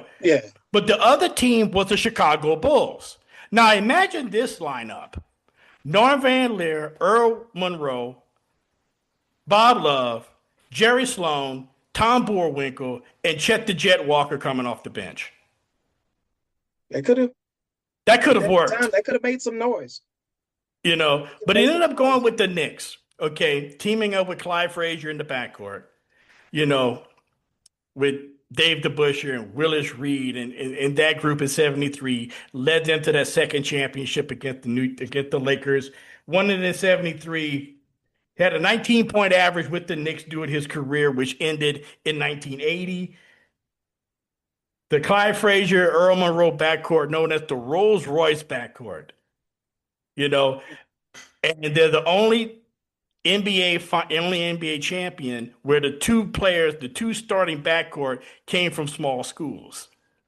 Winston-Salem State for Earl Monroe, Southern Illinois for Clyde Frazier. So, you think about that 73 Knicks team, and I said it before, they might be one of the greatest NBA championship teams of all time that never really gets talked about. Everybody talks about the 70 team, but not the 73 team. Which is crazy. But Earl Monroe, you think of the spin move. You think of the wild shot that he would put up. I remember this one particular game, I think it was in 72 or 73, when he first arrived with the Knicks, that they were down to the Bucks with Kareem. They were down like by 18 points in the fourth quarter, and he came back and won. And I think in that game, Earl dropped like maybe 15 points in that final quarter to help the comeback, and Earl Monroe was one of the most dazzling playmakers of the entire decade of the 70s. You think of dazzling playmakers of the 70s, you think of two people. You think of Earl Monroe and you think of Pistol Pete Maravich. And those two guys were the two players that through film study I tried to emulate my game after, when I used to play ball. I used to try to, had all the dribble moves, like try to be like Pistol Pete with the dribble moves, and just the herky-jerky fashion of Earl Monroe. That was my game. That was the way I wanted to play, just like those two, and they were a big inspiration for me as someone who played basketball. Those two were my biggest inspiration, but my biggest, of course, was Earl Monroe. Before I get on to Earl Monroe, got to touch upon D Nice, Dana Augusta, very, very briefly. Very briefly.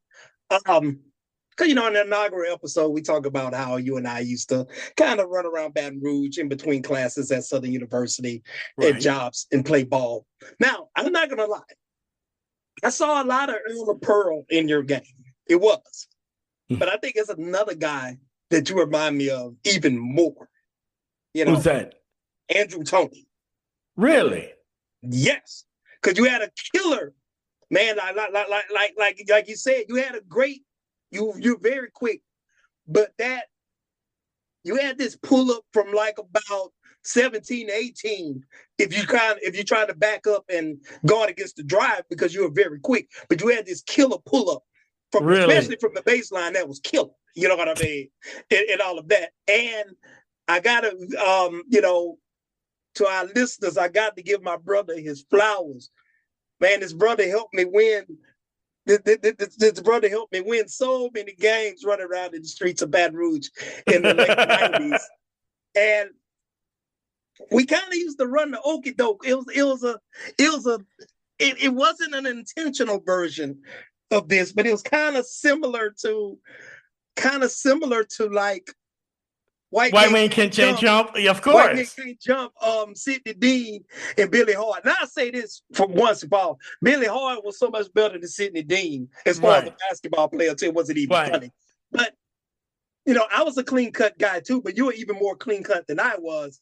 So I would get underestimated, but I wasn't underestimated anymore because it was my hometown and I was young, so I wasn't under. But a lot of times we go play, you with me, and they're like, it used to happen all the time. I used to set them up all the time. We go hoop. Obviously, since I was known, they say, who got who's going to check who. Right. They'll say, well, I got you because they just assume by your appearance that you can't play. Right. So as soon as they do that, by the time they realize that you can play, we went to 12 by ones. By the time they realized you could play, we up 7-1, 8-2 already. The game was over. So by the time because I just go to you at the beginning of the game, I'm like, we definitely could get 4 or 5 quick buckets easy before they even know what hit them. But anyway, man, folks, he was a tremendous player, very quick, very smart, tremendous pull-up, man. Tremendous finishing around the basket. That was my part that cried. Man, too bad we got to get old. But anyway. Yeah, I know, right? Anyway, on the Earl of Pearl, man, you said it all, man. Played at Winston-Salem State under the legendary Coach Clarence Big House Gaines. The brother averaged 23 as a sophomore, 30 as a junior, 41 and a half as a senior. Damn. Yep. Torture cats, man. 1967 NCAA College Player of the Year and won championship for his division. Averaged 26.7 for his career. And, you alluded to the nicknames Black Jesus and Thomas Edison, in addition to the obvious moniker Earl of Pearl. Called Thomas Edison because the moves he invented, man. You got to be busting cats for that. And then just a slight caveat before I kind of delve into something, because you covered his NBA career very extensively. So I just picked. But for the 1967 Pan American Games, trying out, this 40-person committee cut he and Elvin Hayes. It's like I heard about that. That's right. And then they said, "What are you doing?" They said the USA coaches said his style of play was too street, referring to Monroe, too street, too playground, too black. It has always left a very, very bad taste in my mouth. So you don't care about people putting it in the hole. But anyway, you chronicled the stuff with the Baltimore Bullets, so I'll bypass that. But anyway, with the Knicks, you talked about his the unwilling team up with Clyde Frazier. Man, I'm dating myself here, but man, that's the equivalent of when Magnum TA got hurt in NWA wrestling, got in the wreck, and that's the formation of the superpowers with the American Dream, Dusty Rhodes, and the Russian Nightmare, Keith Koloff. That's the equivalent of that. Or I don't know if you remember, we used to watch the Transformers as kids. Yeah. Every now and then, a threat would have to be so great that Optimus Prime and Megatron would have to cast aside their differences and team up. The enemy. It used to always be fireworks. That's kind of parallel to those formations. I mean, to be a great player, and just to your point, an influential player. He kind of moved it forward in terms of how you play basketball. Very, very influential. Kind of like almost not quite the same, all because you can't be more influential than James Brown, but kind of some James elements from a basketball standpoint that still stand true today. So tremendous player. And I got stumped on a name earlier with the New York Knicks. That was like one of the more famous players for the Knicks, and I can never remember his name. The person I was thinking about was Jerry Lucas. Yes, sir. Yes, sir. I could never think of his name as Jerry Lucas. Like I said, it was going to pop into my head eventually. Yes, the next guy, another person that was very influential and very important of the '90s New York teams, the Knicks teams of the '90s, was Anthony Mason from Tennessee State. 13 years in the NBA, most notably with the Knicks. Averaged a shade over 11 points per game, but he won the NBA Sixth Man of the Year. Part of those '90s the great teams of the '90s. Played professionally in Turkey, Venezuela, and in the Continental Basketball League. Drafted out of Tennessee State by the Blazers in the third round in 1988, but he was cut by the Blazers and ended up playing a bulk of his career with the New York Knicks. Now, you did mention him in our little tiff about Charles Oakley, but at the same, and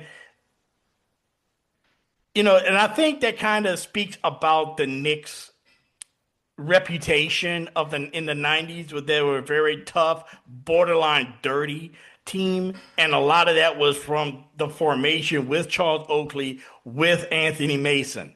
When I think of Anthony Mason, I'm like, you basically had two club bouncers, on a basketball team, but nobody to protect. You know what I mean? It's when Charles Oakley was with the Bulls, at least he had Jordan to protect.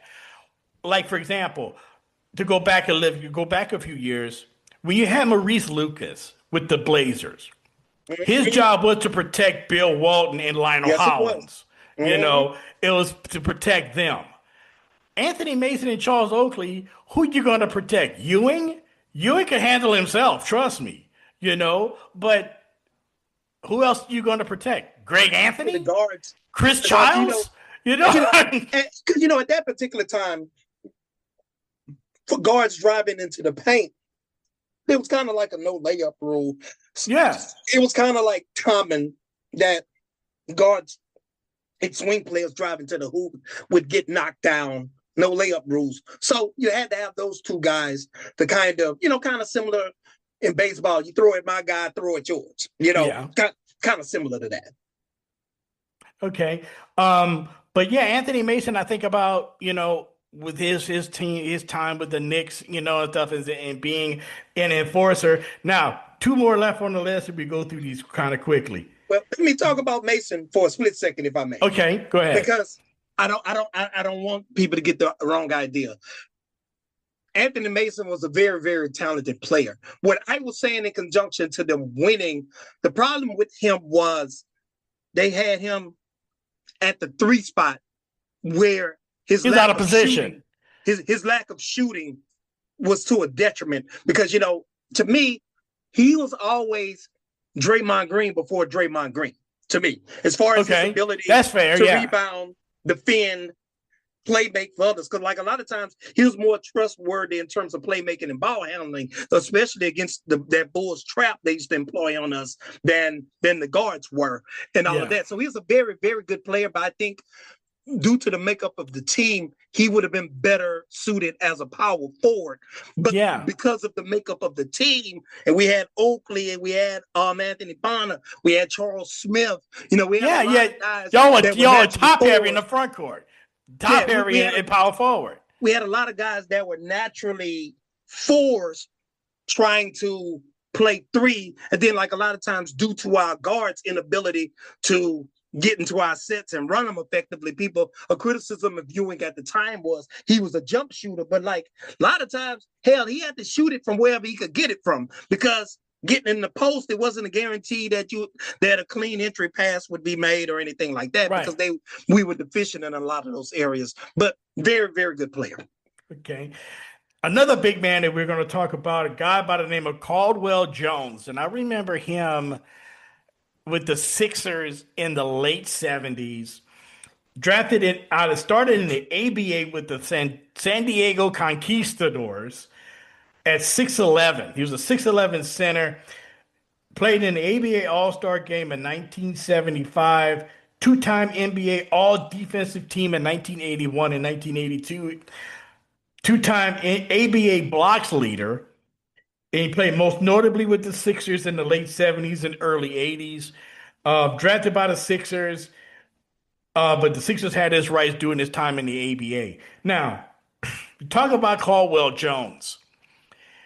I remember him as being the center for the Sixers during the heyday of the Julius Erving time, but he was traded away to Houston. Wasn't that part of the deal to get Moses Malone to Philly?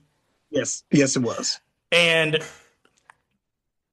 I remember Caldwell Jones, it going all the way back, how it just seemed like he was one of these players that was a really good player in the regular season, but when he would get to the NBA playoffs, and I mean talking about deep in the playoffs, he would disappear. Thankfully, he would disappear most notably because he had to go against Kareem and he'll go against Robert Parrish, in the playoffs or in the finals respectively.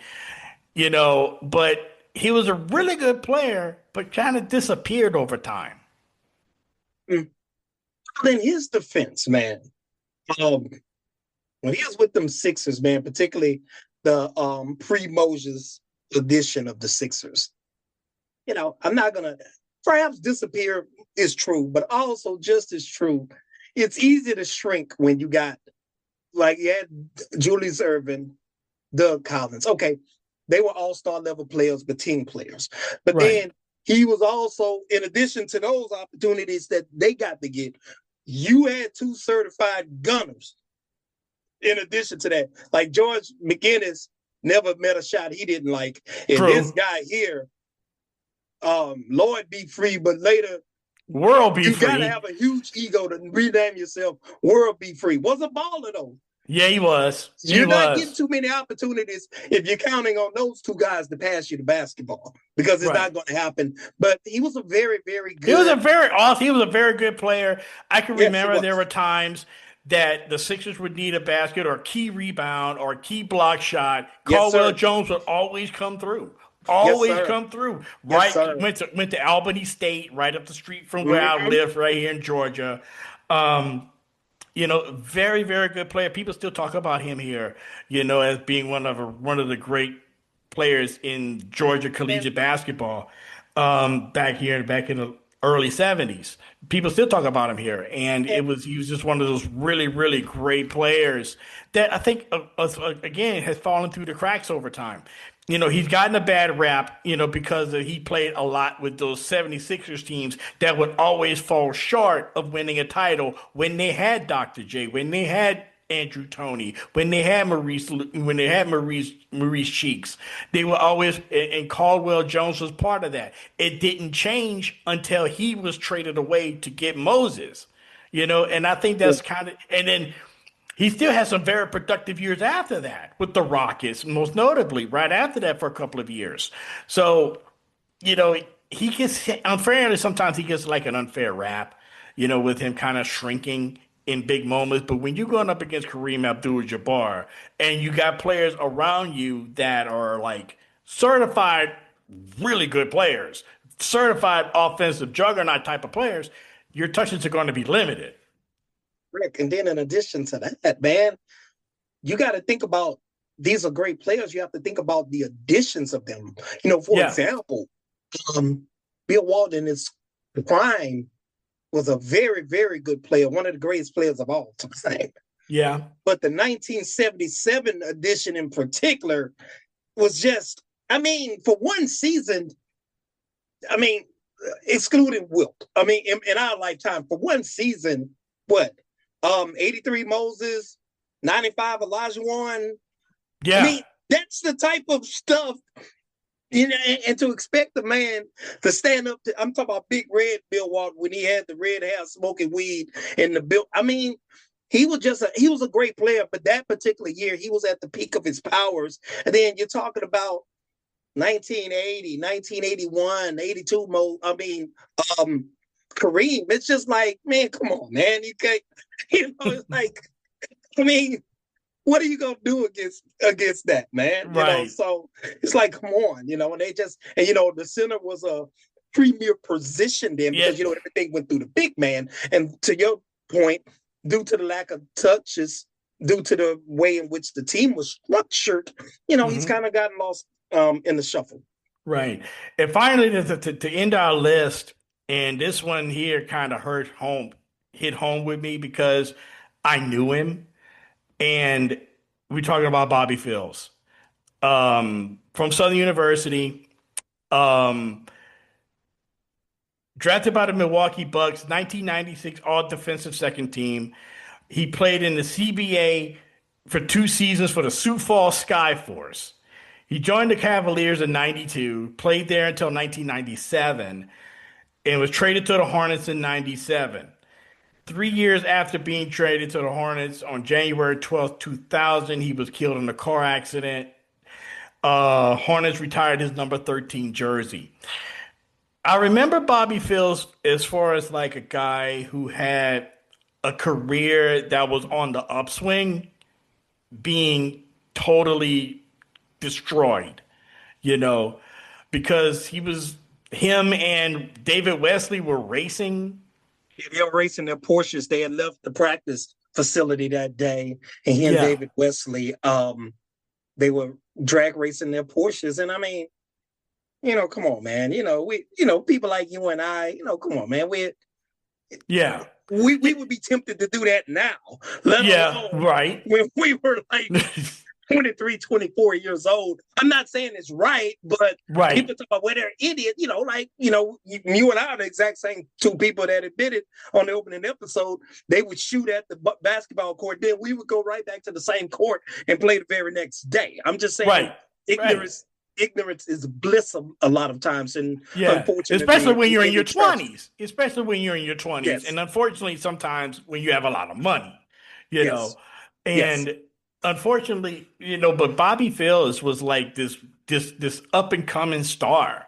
He played a little. He played mostly he ended his career, unfortunately, with the Hornets. Well, he ended his career, unfortunately, the way it ended.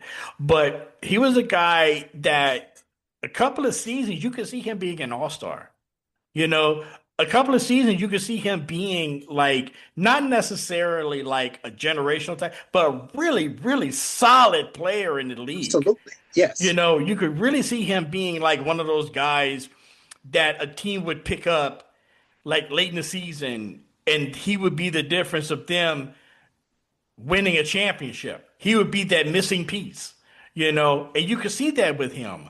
But unfortunately with Bobby Fields, but when he was at Southern, he was like a sharpshooter. I mean, this guy was really good, when he was at Southern. And unfortunately, it's like a tragic story with him. But we want to give him his flowers and not to dwell on what happened at the end.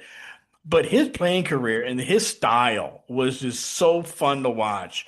Southern had that very up-tempo style with Ben Jobe, and he fit that hand in glove with that style. They were the running gun and Jags at the time, and he was lighting it up in the mini dome, just like all the time. And he was, we never really got a lot of Southern University games on TV back where I lived, but we knew about it. The word would travel. This, you got to remember, this is late 80s, early 90s. This is pre-internet. I was in high school at the time, and I had heard so many things about Southern University basketball. The football team wasn't that good, but the basketball team was where it was. You know what I mean? And I tell you, we heard so much about Bobby Fields. I mean, every time waking up every morning, watching Channel 2, WBRZ TV back down in South Louisiana, and they'd be talking about Southern University beat Mississippi Valley something like 114-70 or whatever, and Bobby Fields dropping 30 points, and it was like, and then we knew he would go into the league, and he had that type of career that was on the upswing. Unfortunately, it ended tragically. Yeah, and just speaking about him and about Baton Rouge, I know, a lot of games didn't come on the TV, but being that I was in Baton Rouge at the time, I used to get to go like to maybe 4 or 5 games a year, like home games, because when I got there, a lot of times I go like a deacon at one of my dad's churches used to work on one of the doors. Okay. Deacon by the name of he died in like he died like in the late 90s, but a deacon by the name of the late great Deacon Philip James of the Snow Hill Baptist Church in Centerville, Mississippi. Yes, sir. Just across the Louisiana Mississippi border when you go past East Feliciana Parish and that way, past Wilson and Clinton and all of that. Right. Just a little bit past the Louisiana Mississippi state line. On the way to Vicksburg. Yes, sir. Yes, sir. But speaking of fields, to your point, he fit really well with that Ben Jobe system going up and down. He was a sharpshooter. And then when he got to the league, it took him a while. He bounced around a little bit. But then beautiful thing about college in those days, the fundamentals, man. Yeah. Like he was a sharpshooter and a scorer in college. But then when he got to the league, he kind of he had the ability, but he had to kind of change his style to find a particular role in order to stick with the pros. And what was that? Being a sharpshooter, but being primarily a very good defensive guard. Because, Michael Jordan has said oftentimes, like in terms of people who always tended to guard him very well, at the top of the list was two of the top people at the list. One you mentioned was Mitch Richmond. But then another one that he always says gave him hell was the criminally underrated Rolando Blackman of the Dallas Mavericks. And then another guard that he often mentions that was underrated in terms of, defending him. Now, obviously, he was still Al Jordan then. So right. He's still going to get 45 or 50, but your best is to make it tough. But he said Bobby Fields used to play him very well and very tenaciously and very hard. And to your point with Charlotte, that was still, what was that, 91, like 92 around that time. When was this? When did he die? When would he die? Because I was thinking, it was 2000. So I was gonna say they're putting it together with Zoe and Larry, but that ship had sailed already, and all of that. They were already gone. But they were just. But was that when they had? That was Baron Davis. Was that Jamal McGlure? No, not Jamal McGlure. Yeah, it was Jamal. Jamal McGlure. Yeah, guys like that. And they who were else? a solid team. Jamal Mashburn. Pre-microfracture surgery, he was. Yeah. Oof. Yeah. Yes. Yeah. So they were a solid team. They weren't going to be a championship contender, but they were a solid playoff. They were a solid team. David Wesley ended up being a very good pro. Had a long career. But and ladies and gentlemen, that is our list of the top NBA stars who hail from historically black colleges and universities. This was a very, very good, interesting show. Type of show I like, by the way. And we're going to close things out after we take a short break, and we're going to talk about a guy, send a shout out to a man that actually Chuck had mentioned a few minutes ago, a man named Big House. Clarence Big House Gaines, the longtime coach at Winston-Salem State University. But we're going to take a little short break and come back with that right after this. You're listening to the Historically Speaking Sports podcast here on the Sports History Network.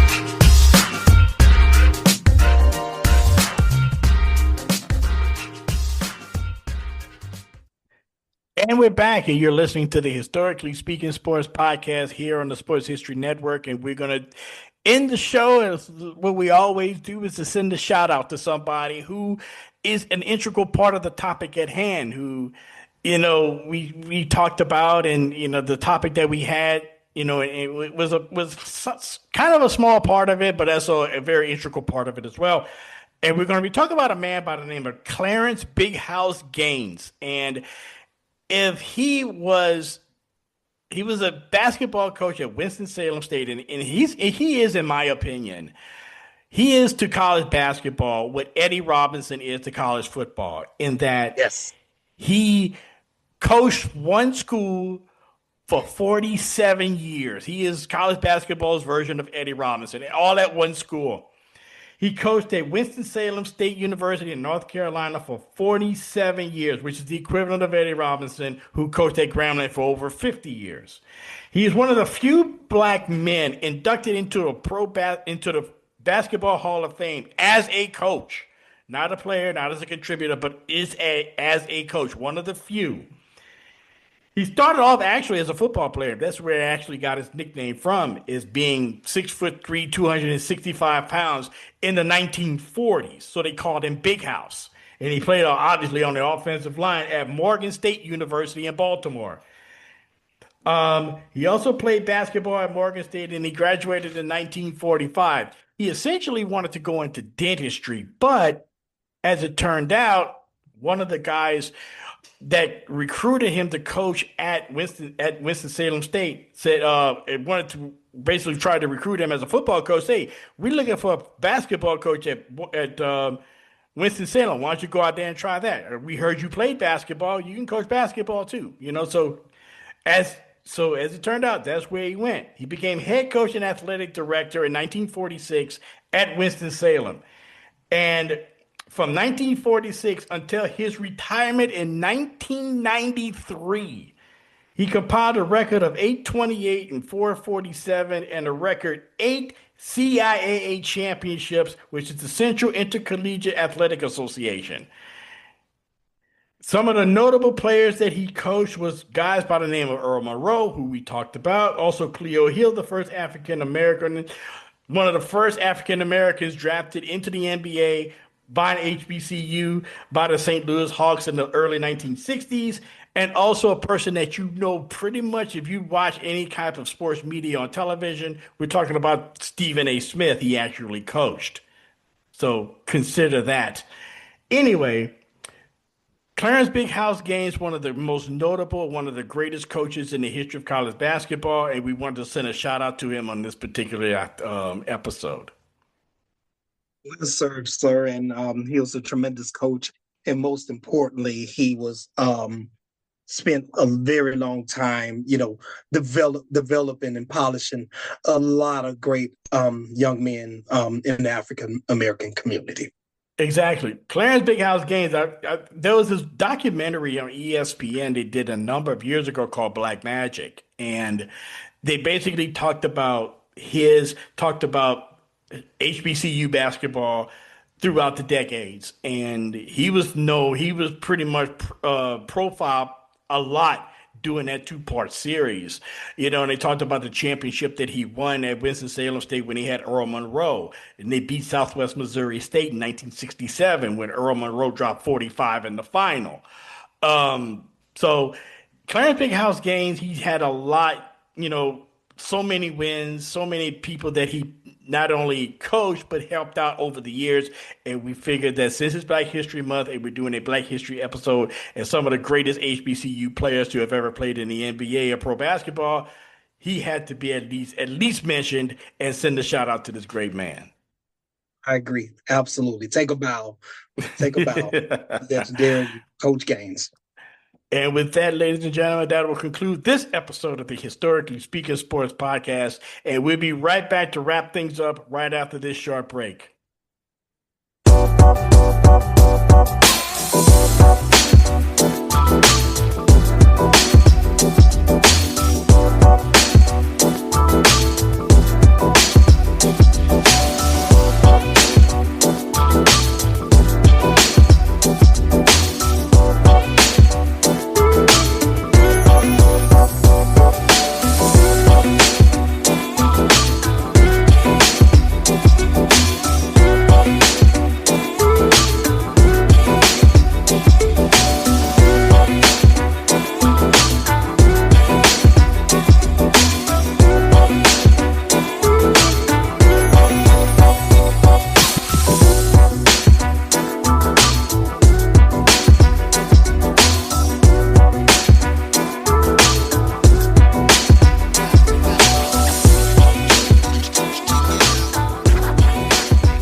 And that will do it for this edition of the Historically Speaking Sports Podcast. Thank you once again for listening. This podcast comes to you from the Bill King Memorial Studio, located in the sports wing of TM4 Enterprises, located in suburban Atlanta in the shadow of Stone Mountain. Once again, don't forget to like and subscribe this podcast wherever you get it on the various podcasts we are featured on. And also, don't forget, if you want to ask us a question or send us a line about the show or just suggest a possible topic for us, just let us know by emailing us at historically.speaking.sports@gmail.com. Once again, that address, historically.speaking.sports@gmail.com. And as always, don't forget to like and subscribe and tell people about us. Tell your friends, tell your family, tell your coworkers, tell your neighbor. Hell, even tell a passerby on the street if you think that they like sports history. And until next time, thank you once again for joining us, and we'll see you on the flip side. This podcast is part of the Sports History Network, your headquarters for the yesteryear of your favorite sport. You can learn more at sportshistorynetwork.com. Hey there, sports history fan. This is Arnie Chapman, a.k.a. the Football History Dude, and I hope that you enjoyed this recent episode presented by the Sports History Network and were able to learn some good old-fashioned sports history knowledge nuggets. I started the Sports History Network back in 2020 with the mission to help podcasters find a community of like-minded sports history nerds, as well as helping aspiring podcasters to start their own shows. We have a little bit over 30 shows on the network right now covering all sorts of sports history, but as far as I'm concerned, we're just at the toothpick in the ocean moment, that can't even figure it out because there's so much more coming. We wanted to create the ultimate headquarters for sports yesteryear, starting with Podcast Network and our website, but we're going to continue to move into other mediums as well. And here's the cool part, because we want you to be part of our team. So if you're interested in starting your own podcast, or maybe being a guest on one of our shows, or who knows, maybe even writing an article for us over on the website, seriously, all you got to do is reach out to us on the contact page over at sportshistorynetwork.com. You can be as technologically savvy as a Neanderthal tapping on a stone trying to figure out this whole hieroglyphics thing back in the day. Again, it doesn't matter, because even if you don't understand the whole podcast space, we have a production team that can pretty much help you out with doing everything. All you got to do, head over to sportshistorynetwork.com, head to the contact page, fill it out. That message goes right to me, and I'll reach out to you as soon as I can. But for now, dude, I'm through if you're through.